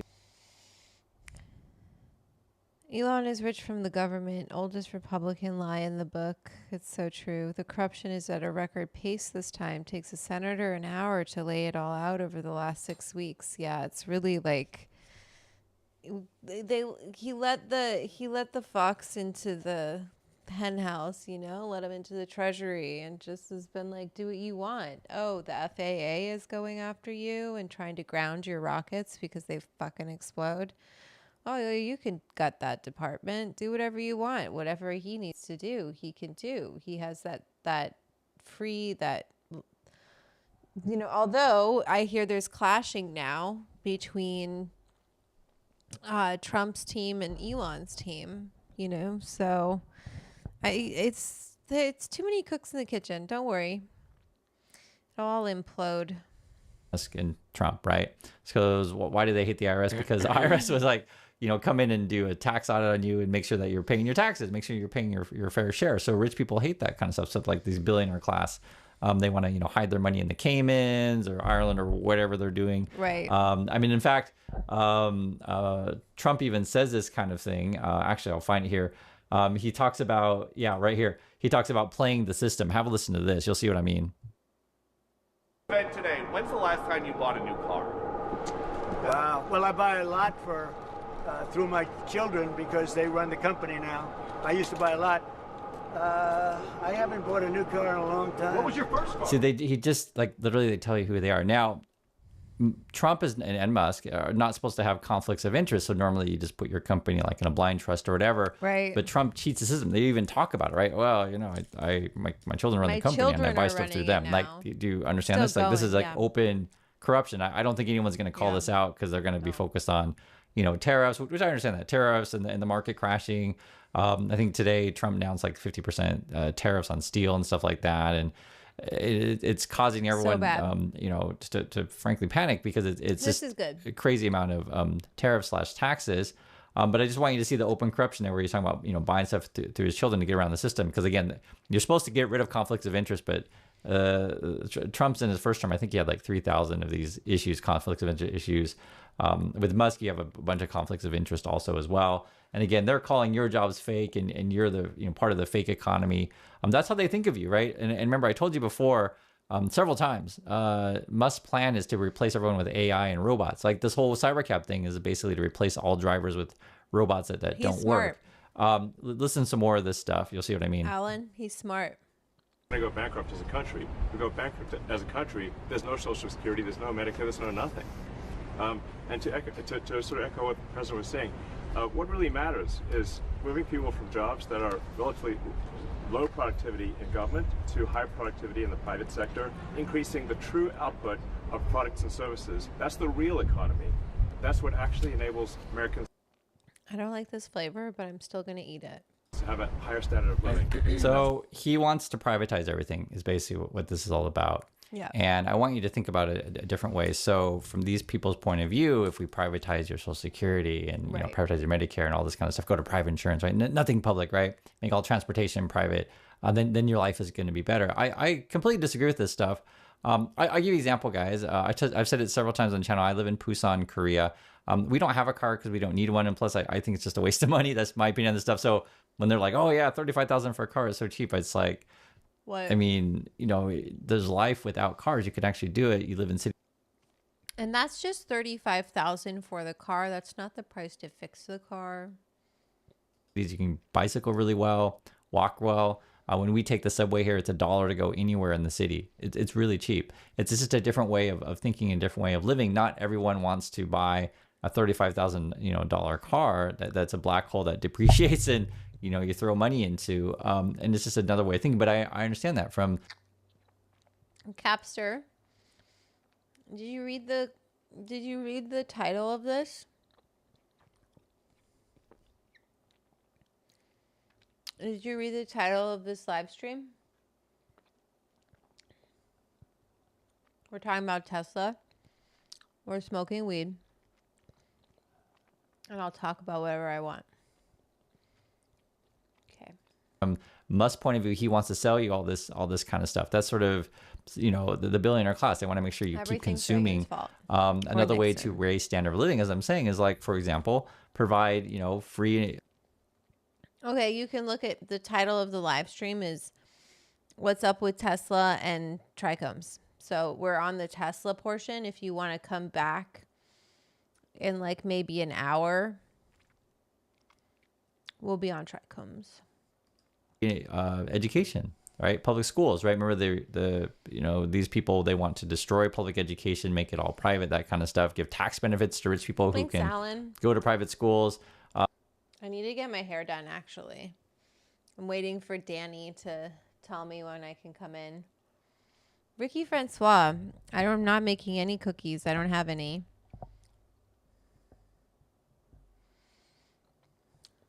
Oh, interesting, Brandon. My point of view on stuff is you make healthcare affordable, right? Again, from these kind of people, no, we need to charge, Americans to, as much as we possibly can to make them pay. All this stuff, right? They want to privatize the post office, that kind of stuff. I completely, I'm just trying to show you guys what they're talking about. So I'm not against business. I'm not against innovation, that kind of stuff. But there has to be a balance, and the balance is obvious here. It's way too much in the hands of people like a Musk buying influence literally at the White House today. So I hope you guys understand my point of view and why we need public services. And I don't necessarily want to privatize everything for profit, right? I'll give you an example. Like I don't think the national parks, right, should be for profit. Like it's for the good of the people. And keep those clean and hire park rangers, right? They're trying to figure out ways. We can cut corners as much as we can. They hate park rangers, like all this kind of stuff. They I need an example of park rangers because I'm always nice to these people because I think park rangers are cool, to be perfectly frank. They think that kind of job is fake job. They think government jobs are fake jobs. That's how they treat people. And even today the news was there's more. He passed a law for kidney disease to get health insurance.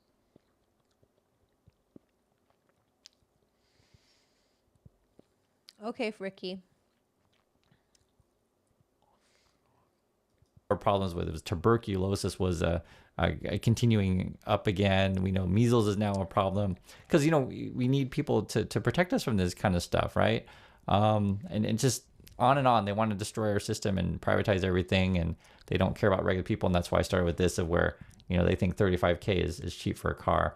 So that's who these people are. I just wanted to show you guys. I want to hear your thoughts. And in my opinion, as I watch through this stuff, Musk is in full panic mode now, trying to use the White House to market his cars and get Republicans who were frankly like pickup drivers in Alabama to buy a Tesla Cybertruck. I just don't think it's going to happen. I think he's in real trouble. That's why he's doing this stuff.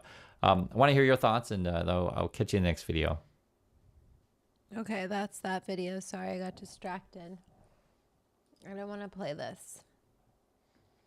Let me play another one.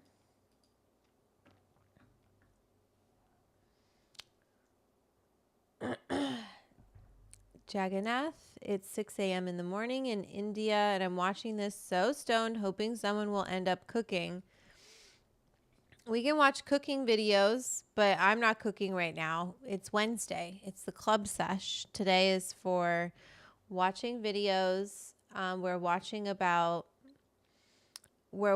learning about Tesla. I'm smoking some, it's called green crack, the strain, and I'm eating candy.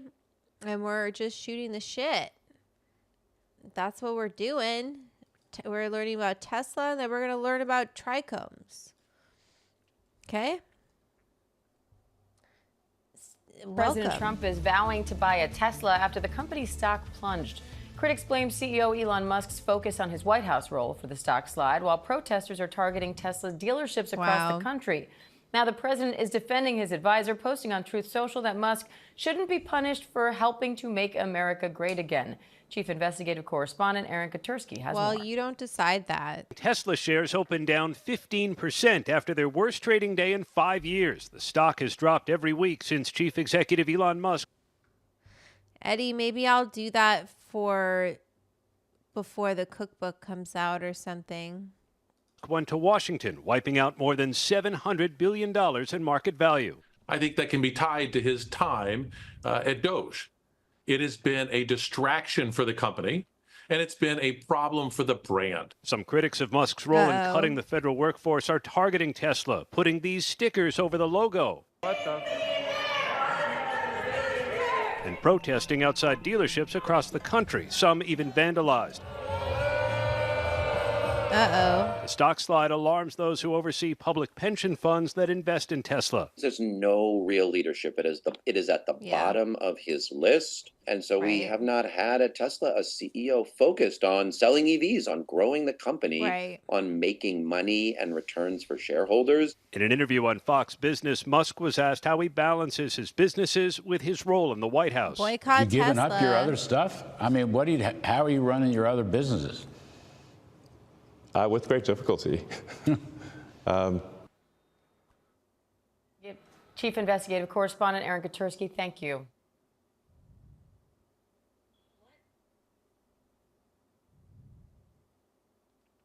Okay, we watched that. The headline. Too loud. Too loud. Let's watch this one.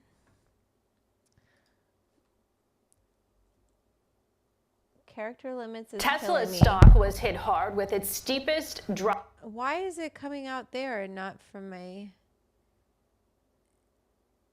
AirPods should be working.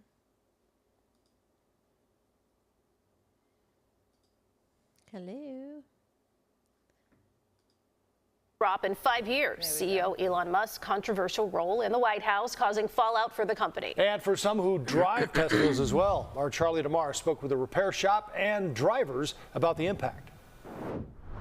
Oh, hey, oh, Elon Musk has got to go. Weekend protests at the Chicago Gold Coast Tesla dealership were peaceful. In New York, there were arrests after a demonstration at a Tesla showroom. Last week in Oregon, the windows of a dealership were shattered by bullets. And in Massachusetts, a Tesla charging station went up in flames. Us Tesla drivers are a little bit under attack. Back in Chicago, Ed, who asked us not to use his last name, was parked on Lakeshore Drive last month when he says his blue Tesla was vandalized, with a clear message to Tesla's co-founder, Elon Musk. And I look and I see in giant white spray painted letters, F Elon. You could probably fill in the blank. For what? It didn't affect Elon, and it's something that I had to deal with. I've seen a lot of vandalism cases over the years, but this one might take the cake. The profane graffiti was buffed out at Richard's Body Shop in Albany Park. They're getting vandalized just for no reason, just because they're driving Teslas. Thank you. This is a lifesaver today. Owner Eddie Zipperstein says what happened to Ed's blue Tesla is not isolated. Wow. Okay, that's pretty extreme. Mainly because population getting older and penury of workforce, we thought immigration would save us, but realized costing us more. They even stopped French immersion lessons funding. Wow.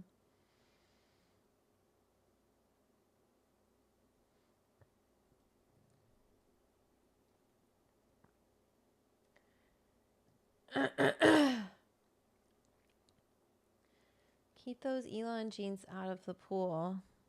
Well, he's like trying to populate a Tesla Mars. owner and now customer recently sent Zipperstein this video taken in Chicago that shows a white Chevy hitting the bumper, backing up and then accelerating again, damaging the car. The driver gets out and walks away. In Chicago, yes, when parking, sometimes bumpers kiss. That was not a kiss. That was intentional. That one was, they sped back up. and I mean, rammed right into him intentionally. The owner of this body shop says he's not only fixed vandalized Teslas, he's also been targeted for owning one. Yeah, this is my car, and I see it, I get it myself. The kind of car you drive shouldn't be like a reason to get attacked. Well, it is, so consider selling it. Ed says ultimately it's Tesla owners like him suffering the consequences, not Elon Musk. If you're trying to make an impact or make a statement. No, it's hurting Elon too. Sorry, it is. It's hurting him too. Do something more productive. Be an activist. You know, get out there and spread your message in a more positive way. Being an activist. Don't affect a random person and spray paint graffiti on their car. Charlie DeMar, CBS News, Chicago.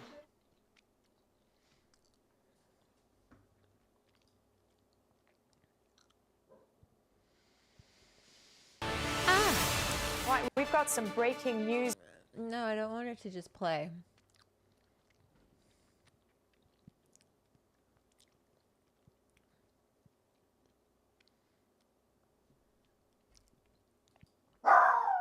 Whoa, Bob-on.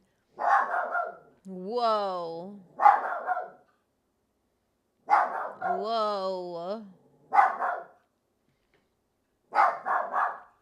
Whoa, Bob-on.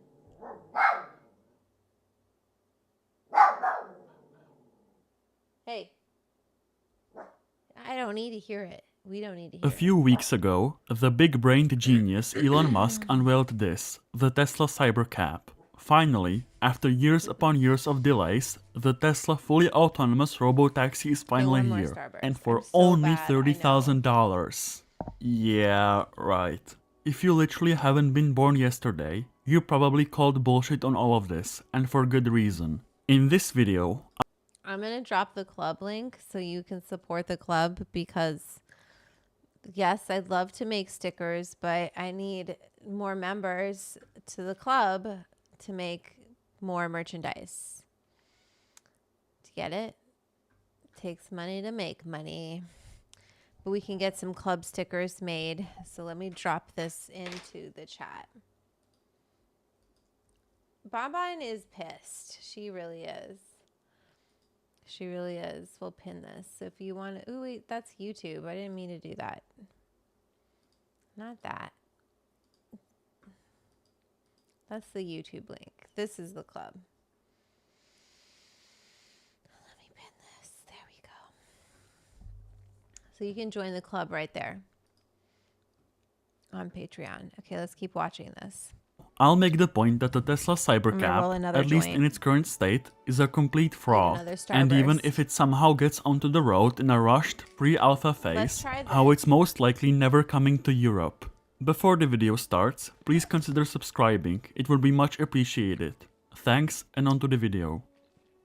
Mule fuel. Supposedly, the Tesla Cybercab is a fully autonomous robo-taxi, able to operate without any input from a human driver, with an alleged cost of less than $30,000. The idea is, you call the robo-taxi, most likely through an app, and a self-driving vehicle comes up and opens its doors. You step in, and it drives you to your destination, with zero human input. However, I call bullshit on absolutely everything about it.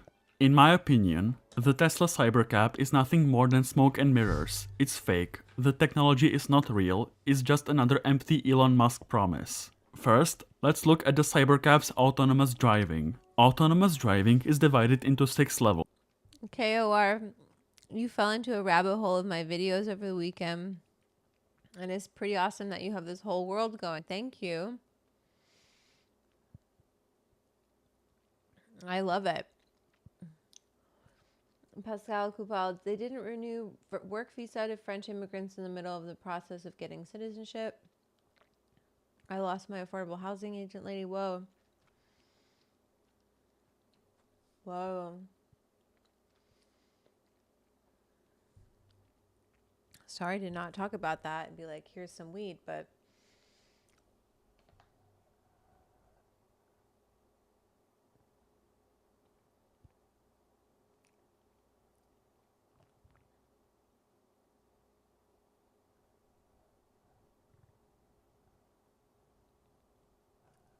That's what I'm going to roll up. That's the mule fuel. It's 26%. And it's Lurch and GMO.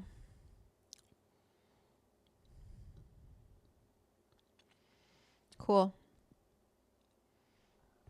Look at their alpacas. That's pretty cute. Hi, Michelle. Where you been? Where you been? I've been eating a lot of candy. We've been watching about autonomous cars. Levels, with each level symbolizing more advanced technology. Level 0 means that the car has no autonomous driving functionality and that a human driver has to control everything in the car manually.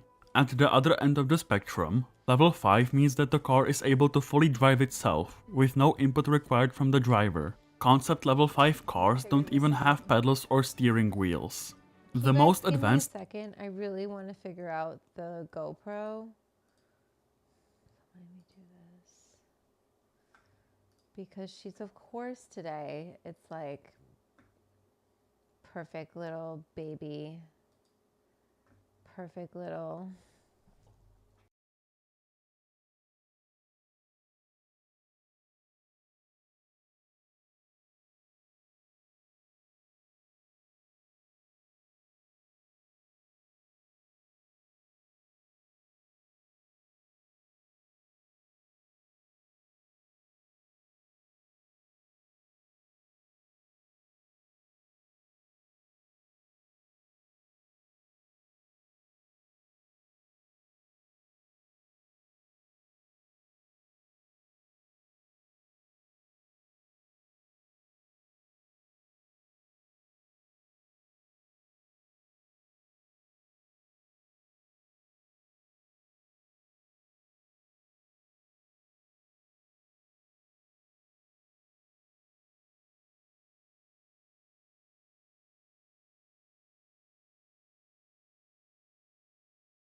advanced level we've been able to get to, as of November 2024, is level 3 on the newest Honda and Mercedes-Benz vehicles. And now, Tesla claims that it has cracked full level 5 autonomous driving, completely leapfrogging the competition. Second of all, Mercedes-Benz uses an array of cutting-edge technology to enable its level 3 autonomy, such as radar, LiDAR, cameras, and ultrasonic sensors, allowing for very highly detailed processing of Yes, thanks. I just like getting some services, but I'm really just finding it so awkward. Not a language thing, not a job thing. She had one, like she was an old mother or something.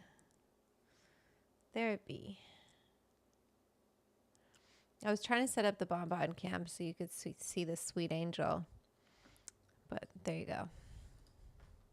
Of the car's surroundings. In contrast, Tesla's current cars and even the Cybercab only use cameras. I'm sure that the visual processing technology of Tesla cars is impressive. However, I don't think you can really software your way out of this one. Using only cameras doesn't provide the car with the necessary information to be able to safely drive itself from point A to point B.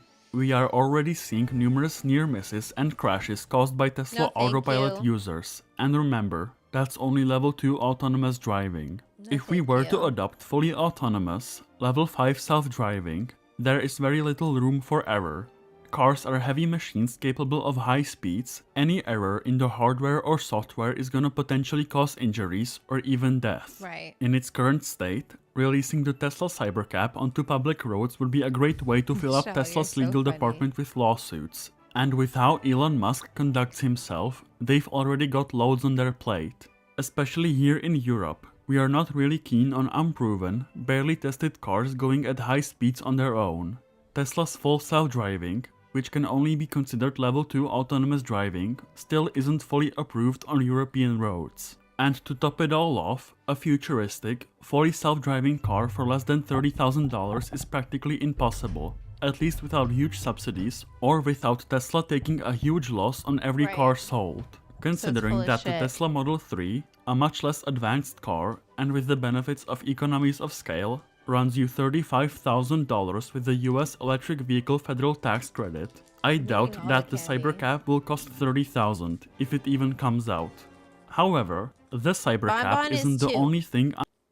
Bonbon turned 2 in February. This is a Ferrero Rocher.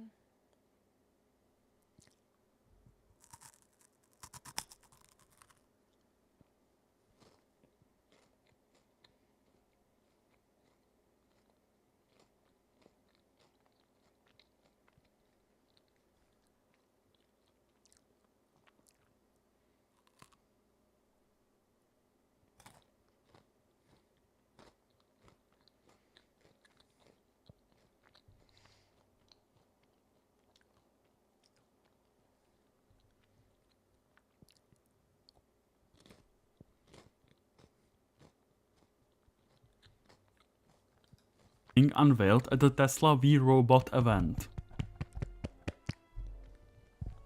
The Tesla Cybervan is a supposed level 5 self-driving vehicle, capable of carrying up to 20 people. From now on, I'll call it the Tesla minibus, because that's exactly what it is. I have to applaud Elon Musk for one thing. At least he had the restraint to not call it something like Tesla Hyper Sigma Chungus Auto Loop or whatever. The Tesla minibus is bullshit for multiple reasons. First, as with the Cybercab, I sincerely doubt that Tesla has level 5 autonomous driving tech ready, especially when the vehicles are equipped only with cameras. Second, look at the thing. The Tesla minibus is so low to the ground that you couldn't even stick the remnants of Twitter's valuation down there. Even if, somehow, this vehicle got approved for usage on public roads, a piece of space-age technology could completely obliterate it. Introducing the speed bump. If the Tesla minibus rolls over this little thing, chances are that it's either going to get stuck or the bottom is getting scraped. Not exactly great for the shiny, futuristic image that Elon Musk is trying to push. There's also another problem. In Europe, and a lot of other jurisdictions, the Tesla minibus would be legally considered, well, a bus, due to its seating capacity. Generally, personal automobiles are defined as having up to 8 passenger seats. The Tesla minibus would supposedly have 20, and so, no one could reasonably classify it as a car. This would carry numerous other regulatory challenges. For example, here in the Czech Republic, buses are classified into numerous different categories based on the technical specifications of the vehicle. Since the Tesla minibus will supposedly have 20 seats, and there don't seem to be any handrails, indicating that the bus is designed only for sitting passengers, this would classify it as a B-class bus. Since there are no accommodations for standing passengers, Class B buses have legally mandated seat belts. Looking at this render of the interior of the Tesla minibus, I can't see any seat belts. He's like, it'll never crash. We don't need seat belts because it's so safe. It's like, fuck you. Which would be a big no-no for this type of bus. I guess passenger safety doesn't fit the futuristic Blade Runner aesthetic that Elon Musk is going for. Now that we have established that we don't have level 5 self-driving cars, and we probably won't for a while, how should we get around? We've got multiple ways of moving around our built environment without needing Elon Musk to grace our existence with another piece of vaporware. First, a true classic, a time-tested method of transportation, introducing your legs. With the power of eating food, your legs can transport you anywhere you want to. You can go whenever you want, wherever you want, Well, that's a little 24/7 bit in any ableist. weather. Not everyone Now, can. if your destination is a little farther away, a bike may come in handy. Of course, you could use the traditional car, a possible, although a really not scalable solution for cities, proven by the gigantic traffic jams that happen each and every day, as well as the social, economic, and environmental I ate too much concerns. candy. So, you don't want to, or can't walk or cycle, and traffic is so bad that taking a car isn't a good option. However, there's another alternative. What if I told you that we already have level 5 autonomous vehicles, and that we have had those since the second half of the 20th century? You already know what's coming. It's trains. We've had fully automated subway lines since the second half of the 20th century. They are a proven, efficient technology, unlike Elon Trains. Musk's vaporware promises. In my opinion, we should invest our limited funds into researching things like automated trains, instead of subsidizing Elon Musk making the 50th promise that full self-driving is coming next year. I think we'll eventually get to having full level 5 self-driving cars, but the problem with that is that they are still cars. Oh, wait, I Self-driving just used cars the other won't solve one. traffic, they will still release brake and tire particles, That they was will still still the take green up way crack. too I much didn't space in open cities, this. etc. The only way to reduce traffic, make our cities more livable, and generally better places to be in, is to reduce and manage individual car traffic, That and sounds to good, encourage Michelle. cleaner, more economical, and socially inclusive methods of transportation. The solution isn't to contract some ego. Pascal said comparatively to French Manitoban mettons would be like their put. It's more a distinct society. The Quebec, where you speak the true French. Le joual. I don't know what joual means. The father of my mother was Italian, Sicilian Italian, from Sicily, and we didn't ever know it.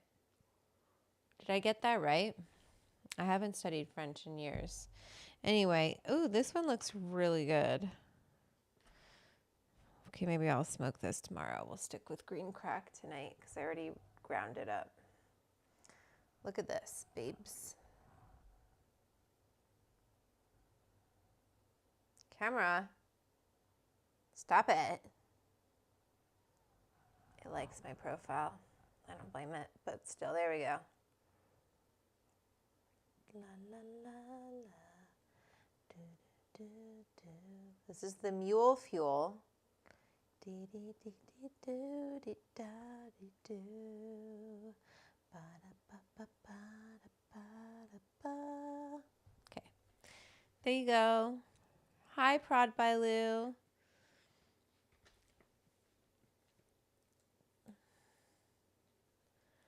Well, what's my worst one then? I don't know. So I need your opinion, lovely people. I'm sober for 4 years now, but miss pot, I'm guessing, so much. Do you think smoking CBD is dangerous for my sobriety? Anyone experiment with this? I am not one to give any advice on that, so I'm going to graciously excuse myself from answering that. I think there are people here who might know more than I do in that realm, and I invite you to help out the chat because that's what this club is about. It's a community. I have so much candy trash on my desk right now. It's embarrassing. Just a pile of wrappers.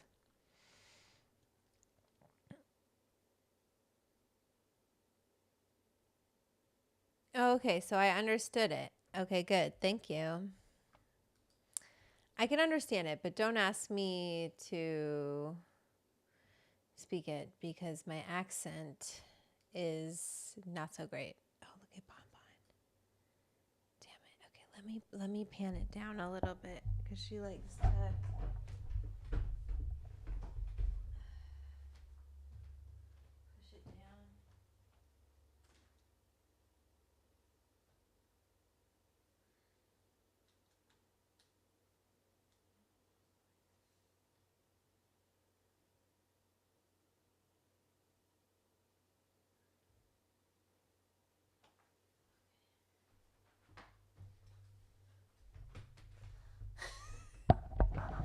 Sorry.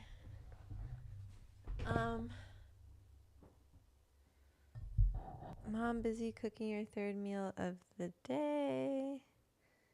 Let's watch Vanessa and have a good time. Yeah, what's going on? Steve is making fun of me.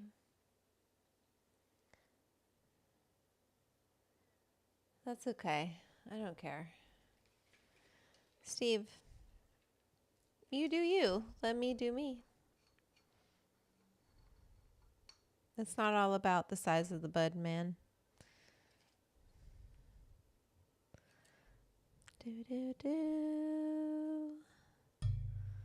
But, you know, I get why some people get fixated on things like that.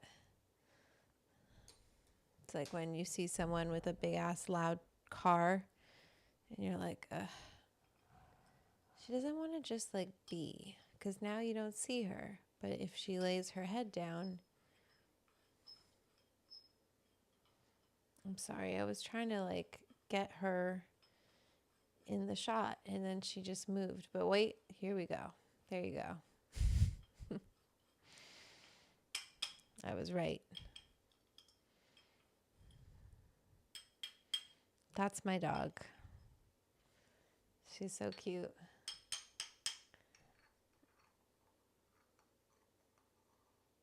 Steve, why are you making this all about you? Everyone just needs to have a good time. Is right, Eddie. Let's all just have a good time. Should we keep watching this? Egomaniac billionaire to build barely working level 2 autonomous driving tech. It's to properly manage car traffic and to invest in public transport, walking, cycling, and more sustainable urban planning. Anyway, thank you so much for watching to the end. You're a real legend. If you'd like to support my work, I have a Ko-Fi page with 3 membership tiers. Okay. Let's see what we got here. And then we're going to go into Trichomes. Not in a program. I did therapy in a hospital called Reduction. On the 11th of October 2024, Elon Musk had finally unveiled the Robo taxi. I have heard very good things about a 12-step program, I will say. And I think that might give you maybe I don't know. I don't know what I'm talking about. But I think it's just like the act of smoking can be appealing. I'm sorry. I shouldn't smoke. Just eat edibles all day. I did have the rest of those brownies that I made. They were great. Taxi has been promising for a decade. The Tesla Cybercab, a fully autonomous car without a steering wheel, pedals or mirrors, intended as an urban taxi, one which amounts to a slightly modified Model Y, and it is going to be sold for under $30,000 according to Musk. For a heavy-duty fleet EV, that is an incredible price, especially since the less advanced Model Y costs $45,000. Anyway, right. Now if you've been watching my content, you know what I think of robo-taxis and Elon Musk in general. To quickly recap, robo-taxis are inherently shit at servicing a whole city. They are great for safe, upper middle class neighborhoods filled with Mac mansions where everyone travels in clean, dry clothes, there is no crime, and roads are properly maintained. When you get out of those areas, however, you immediately start having problems. What if people get on in dirty clothes and mess up the interior? What if someone throws up inside, breaks bottles, lets their pet poop on the floor, and so on? On proper mass transit, this is less of a problem. You have fellow passengers around you, so there is social pressure on you to behave. And if you don't, the driver will beat your ass. Like once I was taking a tram in Budapest. At one stop, two homeless dudes got on and started yelling and fighting each other. Right then, the tram came to a screeching halt. The doors opened. The tram driver dives out of his cabin, bolts at the two dudes, and just body slams them out of the tram. And then just walks back to their cabin as if nothing happened. In robo-taxis, however, you are on your own. It's just you and whoever rides along with you. If there's trouble, you're screwed. Better yet, you can become an easy target for robbery in rough areas. Robbers can just block your taxi in a shady area, pry open the doors, and take your stuff at knife point. And there are other issues with robo-taxis, like low capacity and horrible scalability. By definition, they cannot be the future of mass transit because they're not mass, and can only transport a tiny fraction of what a proper transit line could. Robo-taxis are peak elite projection, basically when a bunch of rich guys get to design public transit along their own wants and needs, which usually makes it completely useless for the rest of us. Oh, would you look at that? The West Coast corporate millionaire thinks public transit is when a bunch of tiny VIP business lounges slowly roll around the city. What happens when 10,000 people want to get to work in the morning? I don't know, ask fucking ChatGPT. I mean, we'll employ AI to enhance transportation logistical processes. Well, the only useful thing I can think of that you can do in these things is to read the news in peace. And recently Elon Musk has been providing plenty of headlines for us too. He's even stepped into the political arena endorsing Donald Trump. This story has been covered by lots of outlets. But the way this has been covered on both sides is really different. This headline focuses on how much Musk is influencing what ex-users think by taking over the @America account to promote Trump's re-election. Probably because tech corporations would benefit way more from him than Kamala Harris. But Breitbart is choosing to focus on how Elon thinks Kamala winning will end American democracy, because of course he does. And stuff like this is why I keep working with Ground News. Alexandra, what are you smoking? They really simplify navigating through the biased media landscape with the context they give you. A returning sponsor of my channel, Ground News is an app and website that collects the world's news in one place to clarify the different ways news sources frame the same story. They even calculate each outlet's political bias, credibility, and whether they are owned by billionaires or funded by corporations, so we know exactly where their views are coming from. One of their coolest features is their blind spot feed, where you'll find more important stories barely getting attention from the right or left, enabling you to get a fuller, more comprehensive coverage of world events. Ground News is a great tool to have in your hand, especially when influential figures start jumping into the election to sway your thinking, often for their own ulterior motives. I can only recommend it if you want to cut through bias and come to your own conclusions. Go to ground.news/Adam or scan this QR code to receive 40% off their Vantage plan, which includes unlimited access. Okay. Individualized mass transit, right next to dry water and post-puberty Andrew Tate fans. I love these Tesla events, they're so awkward. There's always this weird clash in energy levels. The audience sounds like a bunch of coked up chimpanzees, while Musk sounds like he took benzos with vodka. Welcome. Welcome to the Wii Robot Party. Nice. There's 20 more where that came from.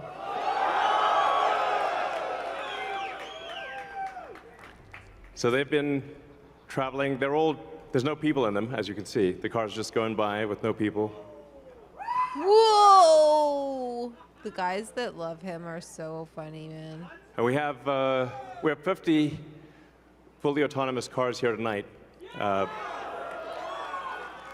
So you'll see Model Ys and the Cyber Cab, all driverless. You'll be able to take a ride in the Cyber Cab. There's no steering wheel or pedals. So I hope this goes well. Hold on a sec. Ha! This almost flew by me. A fully autonomous Tesla car without a steering wheel or pedals? Oh great! So when the notoriously unreliable Tesla autopilot fucks up, as it does constantly, you won't even be able to yank the steering wheel away or slam the brakes. When your car decides to wildly swerve into the oncoming lane, you'll just be sitting there as your life flashes before you. It will have some sort of panic button which stops the car, but that will either cause you to stop in the oncoming lane or... In the chat. I don't know how to respond to messages. It's a mix of banana cream and purple punch, so I don't go to sleep. Nice. It sucks because West Texas is beautiful and so perfect for getting stoned and forgetting about society. It's a shame that he's ruined that for the area. I know. So I feel bad for Texans. or your own if you're quick enough, which means either the car coming behind you will slam into you or the car in the opposite lane. Great. So yeah, Tesla's Cybercab is even worse than the god-awful Amazon Robo-taxi. It's not even a little shuttle thing you can just step in and out of. It's a regular car you have to climb into. So if you're in a wheelchair or reduced mobility, you won't be taking part in the future of transportation. So it's actually not even good for people. But wait, what's this? Dear Lord, this is not a car. Is this a bus? Well, no, it's a van. The Tesla Cybervan. Proud by Lou. At least they didn't call it a goddamn pod. It features groundbreaking. Oh my God, the measles outbreak. There was someone in LAX who had measles too. So make sure you're vaccinated. Innovations sorely missing from public transit, such as gamer chairs, strip club lighting, no space for wheelchairs, luggage storage that opens to the outside. Wait, what? You want to store your luggage in a separate compartment for a city bus ride? Imagine getting off at a crowded stop and wasting everyone's time for 5 minutes as you try to dig out your bag from the bottom. Also, you do realize this would be an absolute heaven for thieves and a nightmare for everyone else. What if someone grabs your luggage at a stop? If you're sitting inside, you won't notice until it's too late. No sane person would want to leave their stuff in there. As a result, people would just bring their huge suitcases with them, clogging up the tiny interior space. Now, long-distance buses also have compartments that open to the outside, but the driver usually locks them and supervises the loading and unloading. The Robo van has no driver, so I assume the compartment can just be opened once the thing stops. Oh, but you don't get it. There will be an app that lets you open the trunk safely. Oh, great. So get ready for Grandma holding up the van for half an hour because she can't figure out how to sync her phone to the van via Bluetooth. Oh my God, and if these trunk doors operate as well as the Cybertrucks, we're also looking at passengers losing fingers. I'm gonna put my finger flat right here and see what happens. Ready? Ready? Watch. Ready? Ah! Ah! Ow! Ow! Ow! Ow! Ow! Ow! Ow! Ow! Ow! Ow! Ow! Ow! Okay. Oh my God. Ow! Okay, I can't even move my finger right now. I might have actually broken it. Look at how bad that puncture is. And the whole Robo van sits so low that traversing any road not perfectly smooth is completely out of the question. The first medium-sized pothole would just break this thing in half by the looks of it. It seems to me that the Robo van was designed by people who have never taken real public transit in their lives and who rarely venture outside of their gated communities. What a shock. I would love to say more about the Robovan and the Cybercab, but this is pretty much all we know. And I would argue this is all there is to know. These two things are the equivalent of a half-assed homework you put together in a panic during the first period. This is a nothing burger which Musk was forced to push out, and in a moment I'll explain why. But this being nothing didn't stop people from fawning all over it as usual. Musk did a fantastic job of painting an ideal future for transportation that promises to both free up our time and increase safety, said Jessica Caldwell, head of Insights at Edmunds, which she followed up with, "Many questions remain about how this will be achieved from a practical standpoint." This is a classic move by hype-chasing fluff journalists. Some tech guru promises some impossible, pie-in-the-sky bullshit, and so such journalists get to pump out metric tons of fluff pieces describing these amazing innovations that will change our world forever by revolutionizing the way we live. Musk will build a hyper-high-tech vacuum train out of vibranium. LA to San Francisco in 35 minutes, whisking passengers at 1,200 kilometers per hour, and it will only cost. Chris, you're so funny. Could have tried that with a fake hand. That's so true. They should have tried it with a fake hand so he didn't hurt himself. Crazy. His finger could have gotten cut off, you know?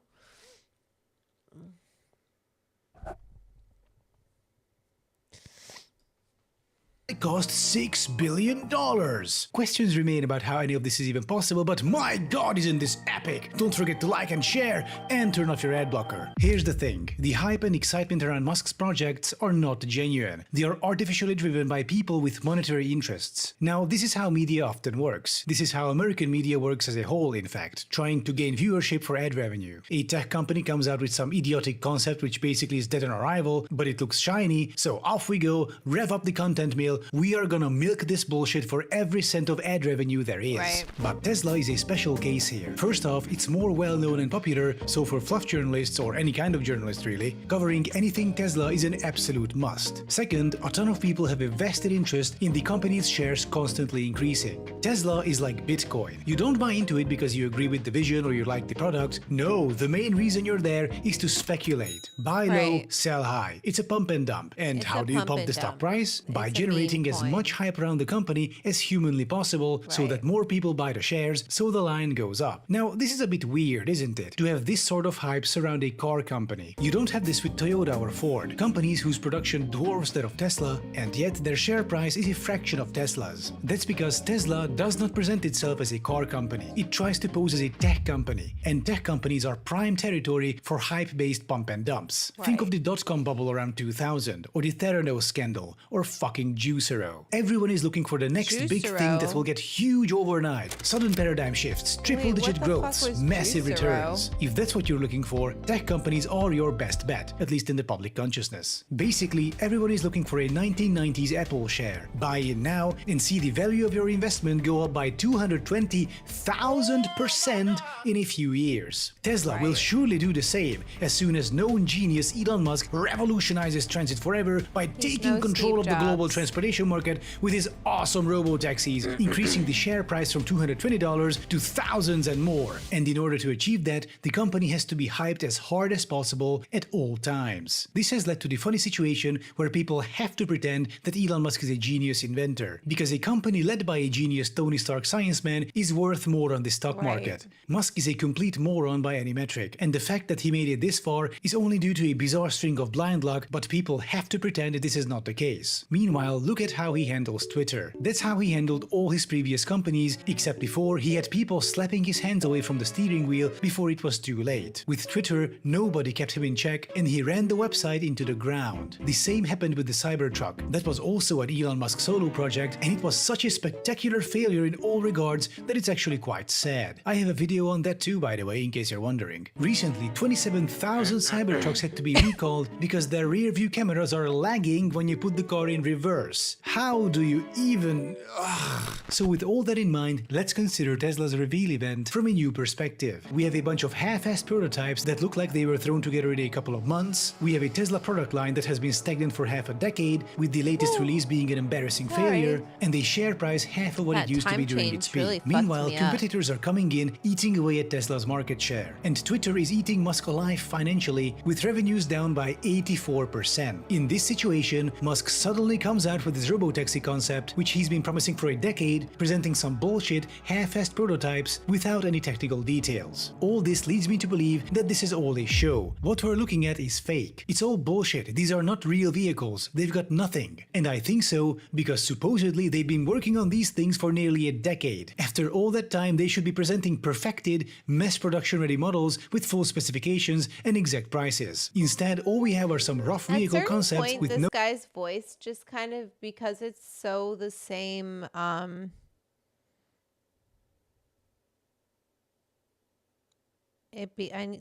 need the quiet. It's too much talking kind of constantly.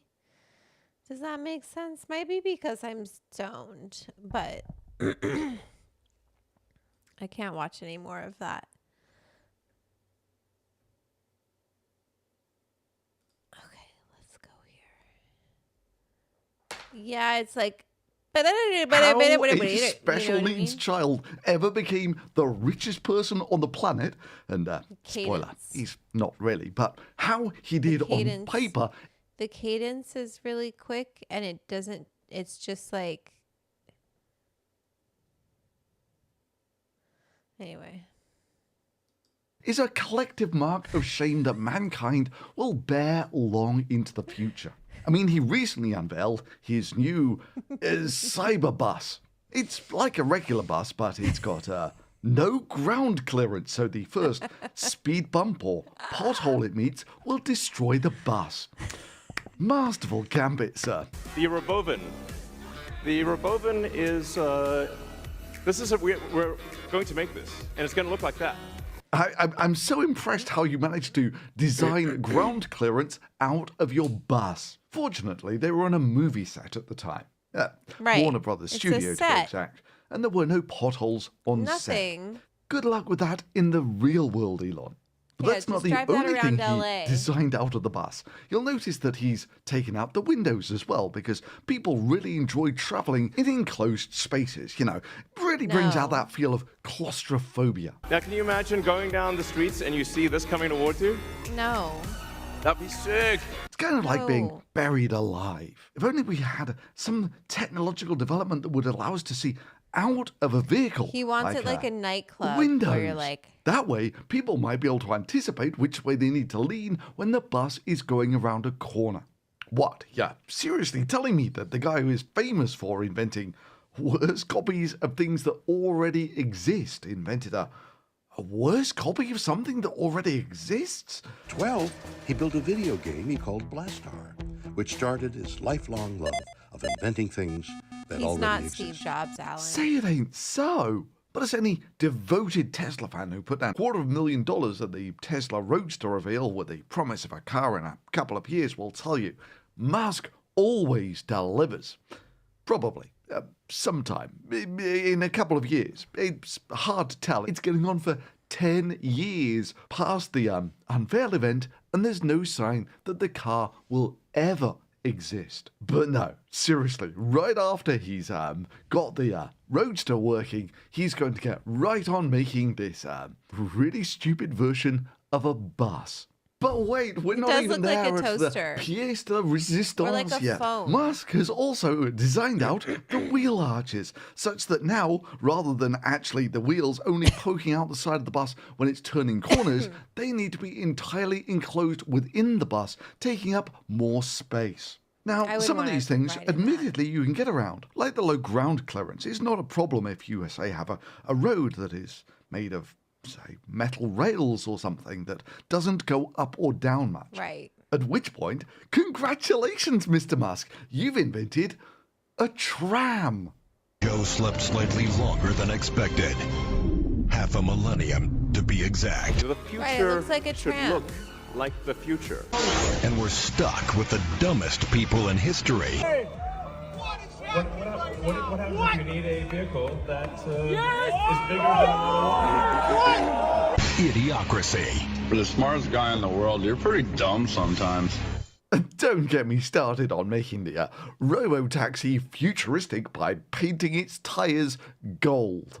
Actually, do. I'm going to make a video on the Robo-taxi, but this was just a quick rant over the sheer stupidity of proposing a bus with no ground clearance, which knocked a mere 10% off the stock value of Tesla, reducing its market cap by some $50 billion, roughly equal to an Enron, which I'll tell you is going to be chump change compared to when Tesla really hits the wall, which will lose some 90% of its value. Yeah, roughly equal to 10 Enrons.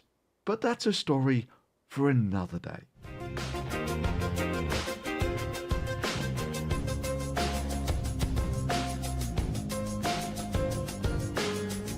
Okay, that was that video. I have one more. Bonbon is sleeping. Elon Musk was just brutally and humiliatingly exposed on his website Twitter, about his website Twitter, in this insane breaking story, folks, that will have you simultaneously loving and hating the internet. Loving it, folks, because of how brutally these lies backfired on him. His claims that the outages on his site Twitter were from a massive cyber attack stemming from Ukraine, only to have not only security researchers call BS on that, but also the literal community notes on the platform itself. And hating it, folks, because even still directly below those community notes that prove he was lying, there are so many Fox News pig shit swallowing morons that despite the information being in front of their dumb faces. Bonbon decided to move right there. Do you see her? She likes to switch it up, you know. Now she's there. She's looking. She's saying, Idiocracy. I know I need to watch it.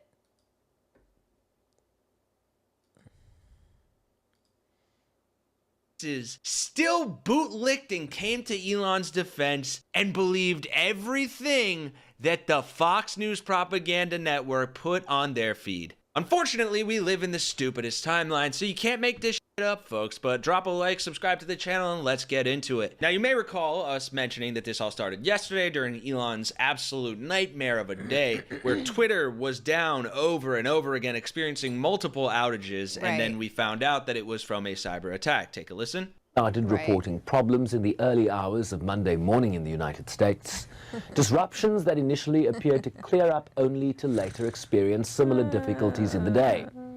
According to the website downdetector.com, around 40,000 users reported difficulties in accessing the site.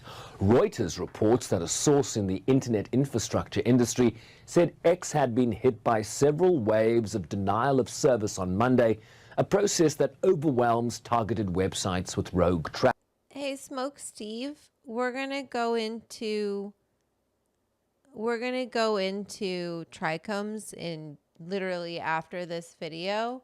So if you want to go make yourself a sandwich or something, because you seem a little hormonal, like you need to eat something, you should calm down a bit, just relax, smoke a joint, enjoy yourself, you know, or don't.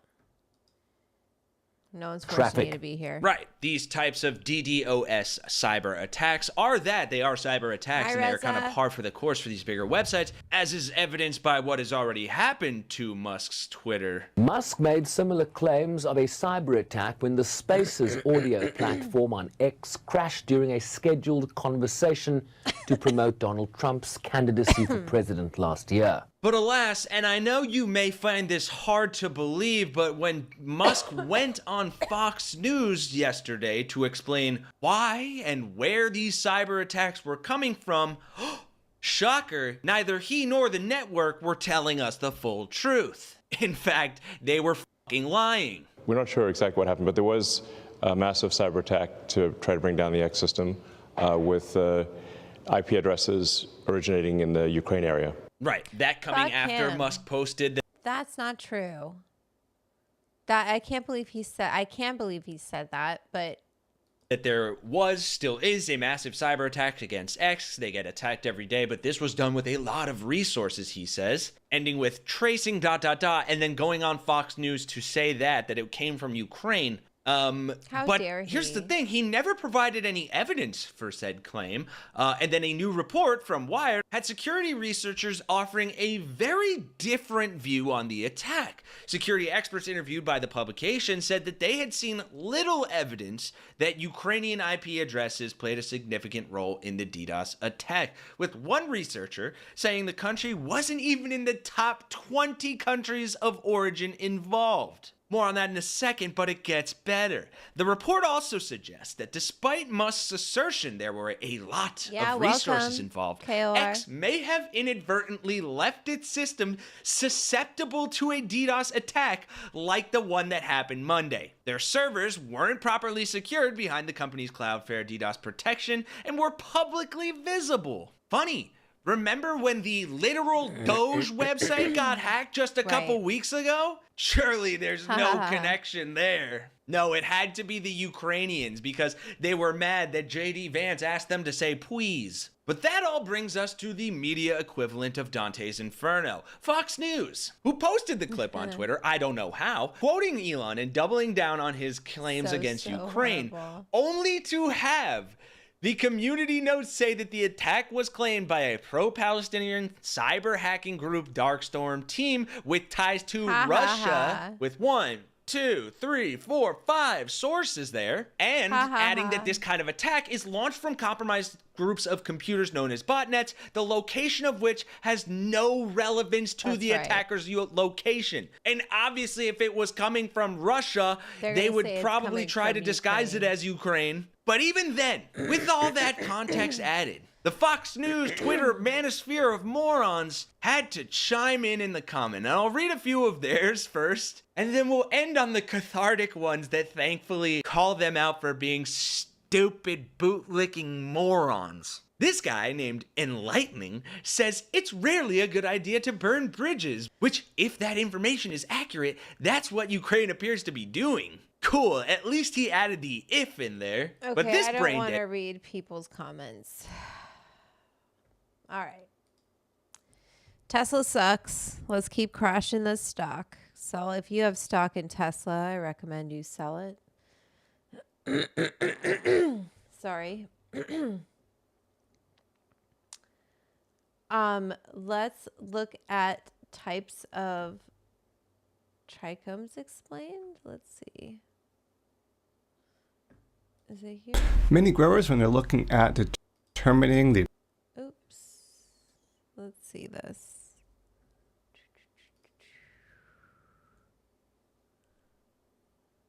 Okay, so do you guys, trichomes are they're the sticky things on the outside of cannabis flowers. They're there to protect the flowers because that's the female sex organ of the plant. Cannabis is a plant that needs a male and a female. A male can pollinate many females, but you need a male and a female plant, although plants can like herm out and be both male and female, but that's, under certain conditions. So the trichomes are there to protect the flowers, but they are also, that's what gets us high. That's where all the good stuff is. And when we're making edibles, what we're trying to do, and when you're making concentrates and hash, you're washing off those trichomes. We use butter, we use oil, we use, alcohol, Everclear, whatever it may be, to wash off those trichomes from the plant. But that's what contains the psychoactive THC. It's all in those trichomes. So let's learn about them. Many growers, when they're looking at determining the peak harvest of their cannabis plants, will look at the trichomes. A lot of growers, when they're looking at the trichomes, notice there's more than just one type of trichome. Well, this video here will explain the different types of trichomes that you might be visually seeing.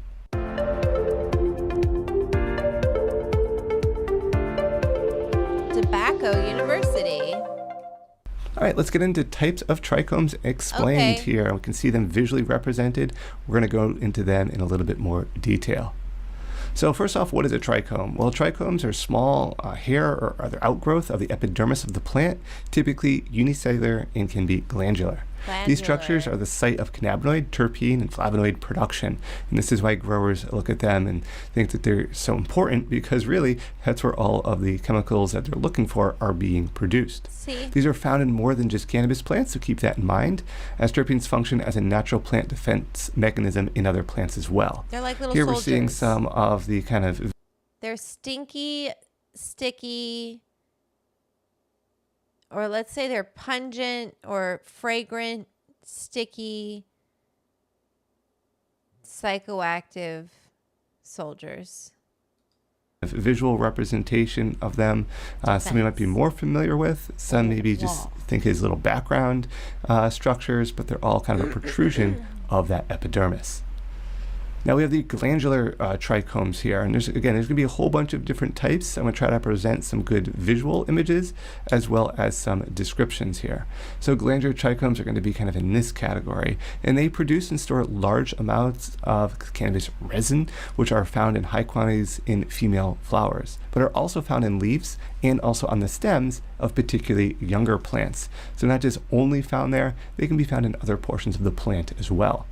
Glandular trichomes can occur as small bulbous trichomes with one cell stalks, sessile glands which are attached directly at the base without a stalk, or multicellular stalked granular trichomes with long multicellular stalks into the brachioles surrounding the pistil flowers. What does that mean? Well, if you look with a strong magnifying loupe kind of towards the area of the flower or inflorescence that's unfertilized, you might be finding these different structures here. There are three common glandular trichomes here, as we can see listed, and we'll go through each of those and show you kind of a good picture of each, so you can identify those different glandular trichomes. Are all in that same category. So starting with the first one, the bulbous trichomes here. And these bulbous trichomes are found throughout the plant, but do not produce or contain cannabinoid or terpenes. They're very small, 15 to 30 microns in size. So they are that little bit of that kind of like bulb-like look to them, and found throughout the plants, not just in one area, but do not really contain any cannabinoids or terpenes. So not really a main focus to determine. KOR, you can have whatever you want as far as anonymity. Did I say that right? Anonymity?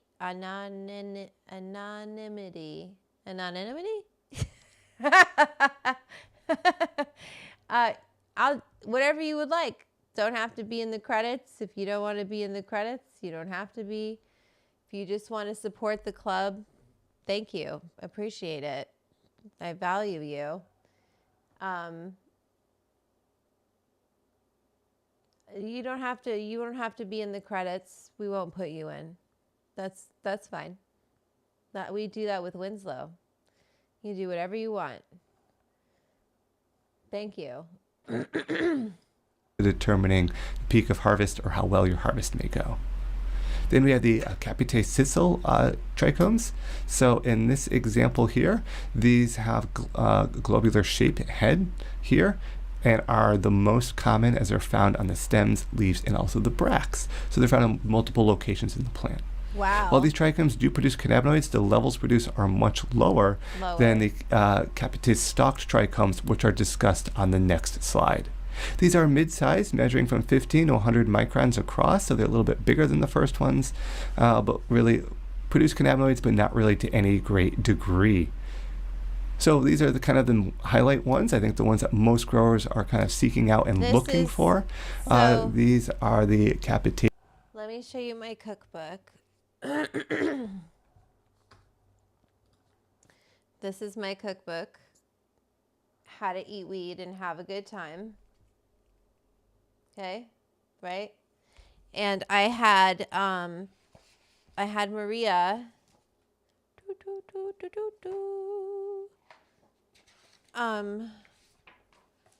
do this. And what do you see right there?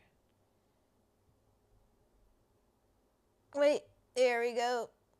Isn't that cool? We got the trichomes right there. So I had her illustrate that to make it pretty. So yeah. There's that.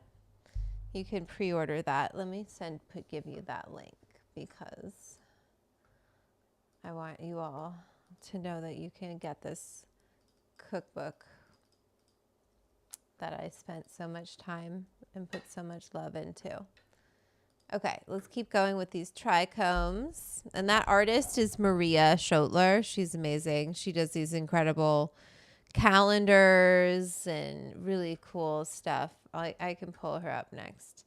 And I was like, will you do like a beautiful illustrations for my cookbook? And she said yes. And I was like, thank you so much. This is her website if you want to check her out. Anyway. Stalked trichomes, and they are the primary source of the cannabinoids, terpenes, and other plant oils found in cannabis plants that develop only after flower formation. Right. So these are the key ones that we're looking for, key ones that we're going to be looking at as far as determining peak harvest, going from that clear to that cloudy to if they go a little bit beyond maybe that amber state. If you look at the bracts of the flower, there are small, tiny mushrooms that measure about 150 to 500 microns tall. So in relative comparison, much taller than the other ones. This is why it makes it great for kind of that visualness to kind of like zooming in on. So when you look at that, you have to think, so what we're trying to do is we melt these off of the plant with warm butter or warm oil. When you're making cold water hash, what you do is you make it really cold in the water. So have you ever had like something like candy, for example, if you put like a candy that you make, that you've cooked sugar on the stove and you put it into ice cold water, it'll get super brittle. And then if you were to stir it, you would like break it up into pieces, right? So like there's a way with these that you making cold water hash, like making hash in general is a real art form. But the general idea is make it really cold so these get nice and brittle, and you can break them off with agitation, stirring. And the ice, like the amount of ice that you use and how you stir is part of that art, so that you don't break off plant with it. You're really just trying to get these trichomes. So there you go. Coolness to kind of like zooming in on. Now we also have some non-glandular trichomes, which are the ones that would be located here as far as structures go. They are hair-like extensions resembling leaf hairs with slender kind of pointed apex. They protect the plant from its environment, mainly through physical means, restricting access to animals and insects, preventing water loss or light degradation and fungal infection. So they do have important plant functions. It's characteristic on cannabis to find non-glandular trichomes on both the top and also the bottom of the leaves. And there's two main non-glandular trichomes found on cannabis plants. So first off here, here we have the cystolith trichomes that have characteristic bear claw shape and have calcium. So you can see this is glandular and then this is non-glandular. So this is what you want, right? So when you're doing full melt hash, heads only. Cystoliths resembling knobs visible at their base. Kind of see them located right here. Yeah. We're looking really in detail. They're found on the upper surface of the leaves and range from 150 to 220 microns in height. Frequently, these trichomes are broken at the knob feet, so they can be broken right there at that kind of area. We see 3 represented or highlighted in this labeled diagram right here. Then we have the non-cystolith trichomes as well, and these are found most often on the lower side of the leaves, bracts and bracteoles, and tend to be fine and slender shaped there. So here's basically, there's no like bulb at the bottom. They're just kind of, that looks like a little clear hair protrusion from the leaf surface there. And remember, these are all epidermal kind of protrusions there that are occurring. So hopefully this was a nice kind of breakdown of looking at the different trichomes. So if you're looking at the leaf surface, that was pretty cool. What did you guys think of that? I think I'm growing trichomes, yes. So when we make edibles, the goal is,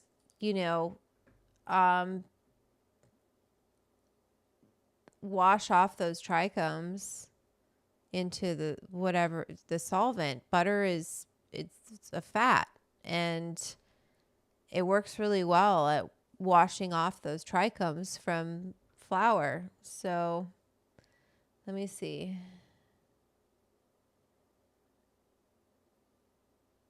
Here, this will be a good, let's see if this is good. Boo, boo, boo. Yeah, so I want bagels. What is a trichome? A trichome is basically, in its most basic definition, is a plant hair. So you'll see a lot of different plants that actually have these little hairs on them. And if you see something like comfrey or lamb's ear, there's these things that you can see that are actually a fuzzy type of a leaf. Like sage, or there's you can think of, there's a lot of things that you see and they actually appear to be fuzzy, and when you see that fuzz, that's a trichome. In cannabis, there's a few different kinds. There's actually little bulbous trichomes that are round and grow directly on the leaf surface, and then there's what we call capitate stalked trichomes, and those are really the ones that we are really looking for when we're trying to enjoy the cannabis, basically, for whatever reason. Those are the most rich in the chemicals that we like, the terpenes, the THC, CBD, CBG. These are all different things that have different effects. So what happens is, They start Pascal, off and they're basically... You want me to talk about enzyme CYP450? Those are the enzymes that Kaiser Permanente. This is 450. So family proteins play drugs, hormones. So I was reading recently that, let me see, Kaiser, cannabis, liver enzymes. Yeah, so I think this is what it is. This was, but I know it was Kaiser Permanente. Mechanism, here we go. So this is, I don't know what you're talking about, Pascal, but I do know this. Let me show you this. This is what I was reading.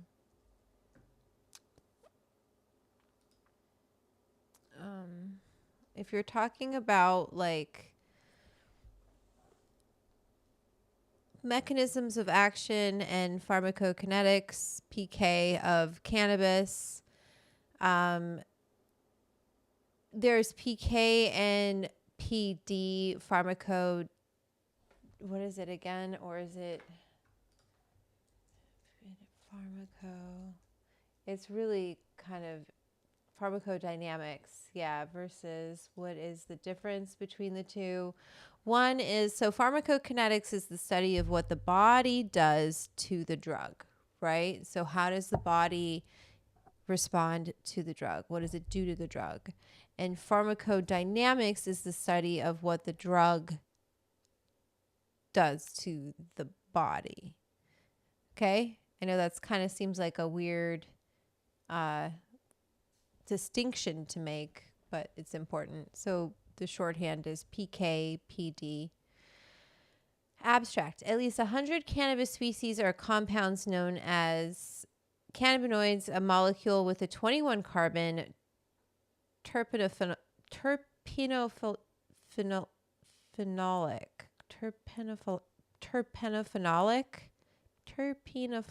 I don't know how to pronounce that correctly. Skeleton. Cannabinoids produce more than 100 naturally occurring chemicals, the most abundant of which is delta-9 THC. CBD, terpenes, and flavonoids. THC and CBD bind with cannabinoid receptors CB1 and CB2, which are present in the brain and many organs.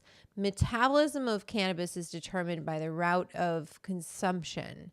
When inhaled THC and its metabolites enter the bloodstream rapidly via the lungs, they achieve peak levels within 6 to 10 minutes and reach the brain and various organs. The bioavailability of inhaled THC is 10% to 35%. It's not totally great. After THC is absorbed, it travels to the liver where most of it is eliminated or metabolized to 11 hydroxy. This is the 11 hydroxy THC or 11. I don't know what that THC. The remaining THC and its metabolites enter the circulation. The bioavailability of ingested. So I'm assuming they're talking here about when you're eating it. After THC is absorbed, when you're eating it, not when you're inhaled. The remaining THC and its metabolites enter the circulation. The bioavailability of ingested terpenophenic,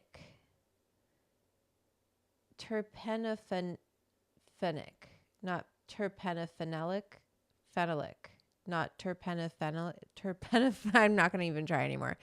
Of ingested THC is only 4 to 12%. So it's less when you eat it. It's even less. THC is highly, but it's more, 11 hydroxy feels stronger than delta 9.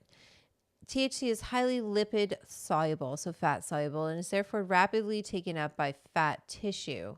The plasma half-life of THC is 1 to 3 days. Wow. In occasional users, in 5 to 13 days. In chronic users, I'm in trouble.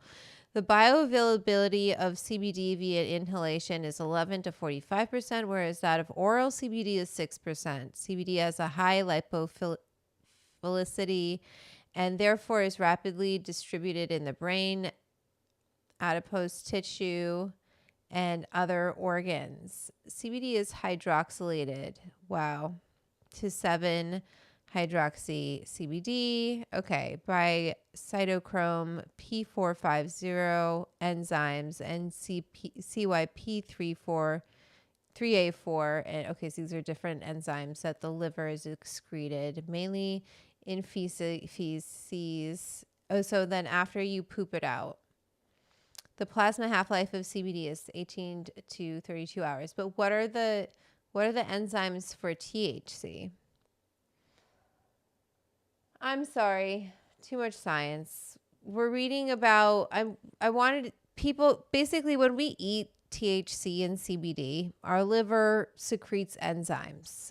And Kaiser has been researching what enzymes are responsible for converting THC into 11-hydroxy THC so we feel it when we eat edibles. And some people don't have those enzymes. So it's very interesting to me because I get asked all the time, I eat edibles and I don't feel anything. I can eat like thousands of milligrams and I don't feel anything. And it makes me wonder if some people just don't, their liver doesn't secrete those enzymes that are necessary for metabolizing THC. So, did she just say poop it out? I did. Corb, I actually have a reel where I answer that question, or a short if you're on my YouTube. And yeah, I tell my doctor every time. I've been telling my doctor for years and years and years and years. Whenever they would ask me what I would do, as soon as I got my medical card in college, after that I was like, okay, I'm telling my doctor, because I wanted them to know. They would ask me all the time. They'd be like, why is your blood pressure low? I'm like, I smoke a lot of weed, eat a lot of edibles. So you should probably know, because otherwise, now obviously it depends where you are. California, as long as I've been going to the doctor on my own, has been pretty, lax about cannabis. But, especially if you're using it with a medical card. So I felt it was important to tell them, also because I wanted it to be taken seriously. And I've gone to Kaiser since I was little. Not little, but since I've lived in California, I've gone to Kaiser. And so I've always tried to be honest with Kaiser so that they would know what I do. And definitely as of late, I tell them, I use cannabis. So if we ever have any questions, it's like, oh yeah, let's take that into consideration, because it might impact how they treat me, So anyway, do you guys want to keep watching this? A little stalk, and they have a head, and the head begins to swell and fill full of these terpenes and a chemical called CBG, which is not in and of itself really that powerful, but which interacts with things like THC and CBD, the more medicinal compounds and the more psychoactive compounds. And so it starts off, and as it matures, it starts to convert, and it starts to turn into having more terpenes, having more THC, and then at a certain point, when it gets to a point where it becomes overly ripe, it actually starts to degrade, and it starts to turn into a chemical called CBN. And CBN, although it shows that the resin is actually degraded, it is good for people who want to sleep. It has very calming effects. It makes you sleepy and tired. It's a good sleep aid.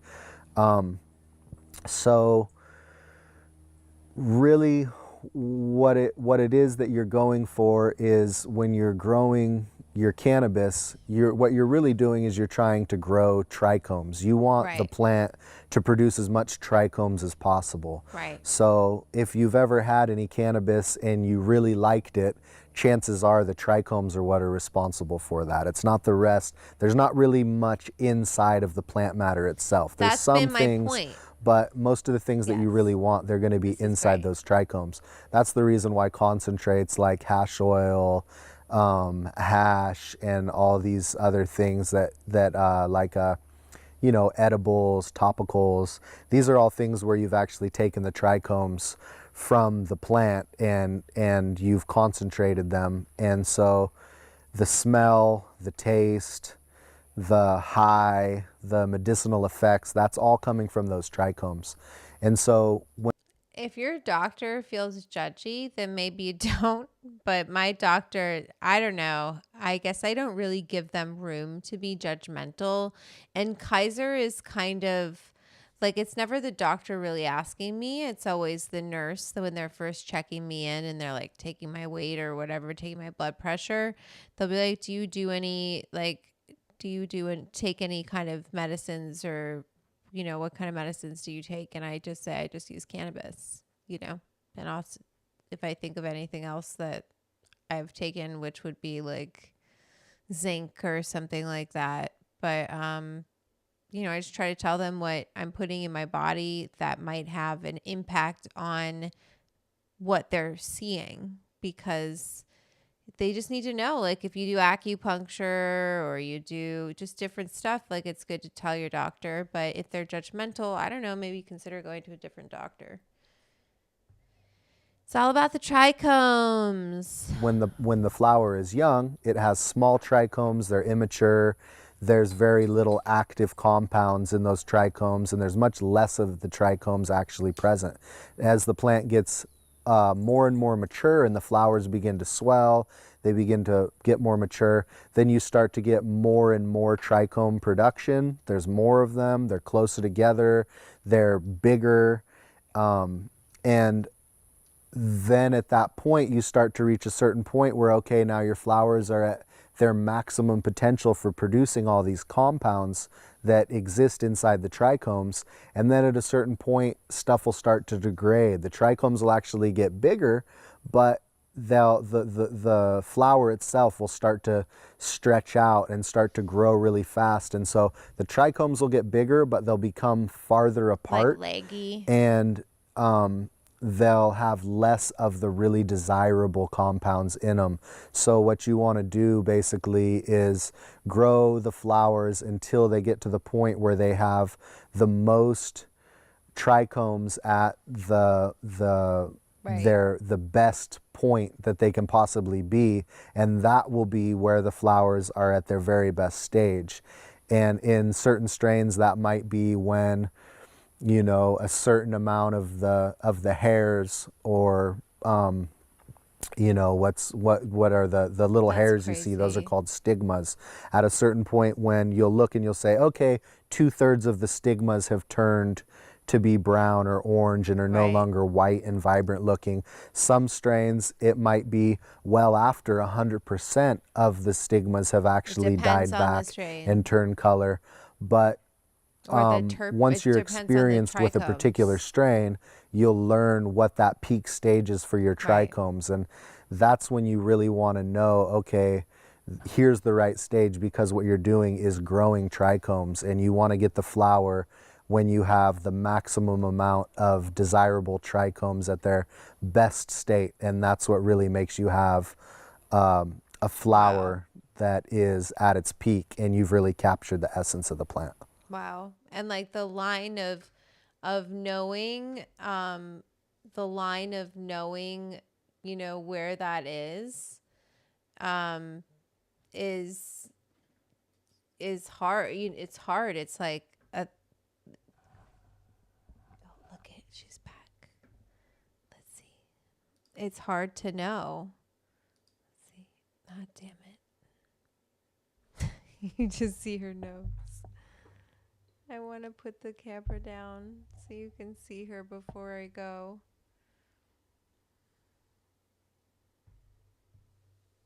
Anyway, that's the bonbon. She's right there.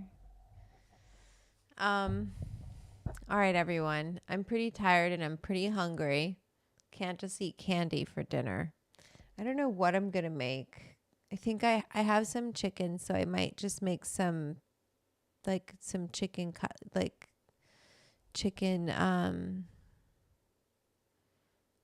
just like some chicken cutlets. Keep it pretty simple this evening. And I have some rice that I made. That would be good with the chicken. And I have some broccoli. There we go. I figured it out. Thanks for the help. What's everyone saying? Pascal, something, the more judgy is your doctor, the more is hiding is hard drugs addiction. Yeah. Doctors need to be someone you can trust and confide in about your health. So that sucks. I'm sorry that you feel that way, that you can't speak to your doctor. Thank you everyone for being here this evening. And I will be doing a recipe this weekend. I think we will do the poutine. Although I don't know if I can do it because my truck is in the shop. So trying to get those cheese curds is kind of hard for me right now. So I might have to do something else this weekend because I don't think my truck will be fixed by Saturday. So we'll figure it out. We'll do something else. Eddie, we'll have to see because Carmen's in the shop. So as always, if you want to support me and this content, obviously pre-order my cookbook, How to Eat Weed and Have a Good Time. You can join. Oh, this logo's in the wrong place. We can put it up here. Sorry. You can join the Edibles Club right here, my Patreon, which is awesome. There's a group chat. You can DM me if you want to join the quarter up tier. There's a Discord, and on Saturdays we hang out after the kitchen sesh if I don't get too stoned. And that's it. Yeah, join the club, hang out. See you next time. See you Saturday. Stay healthy. Take care of yourself. Take care of your people. Carmen is my truck. That's her name, Carmen. Like Carmen Sandiego. And she's in trouble right now. She got some little rodent chewed through the fuel nozzle, not the nozzle, but the fuel hose thing. So if you want to take pity on me, join my club. Anyway, these are all my club members. I love them. They hang out in the group chat. And they get to vote on the recipes I do and how I do them and all sorts of things. This is where you can join the Cheesesteak Mafia. If you want to know what that is, you got to join the club. I will see you this Saturday. Thanks for being here.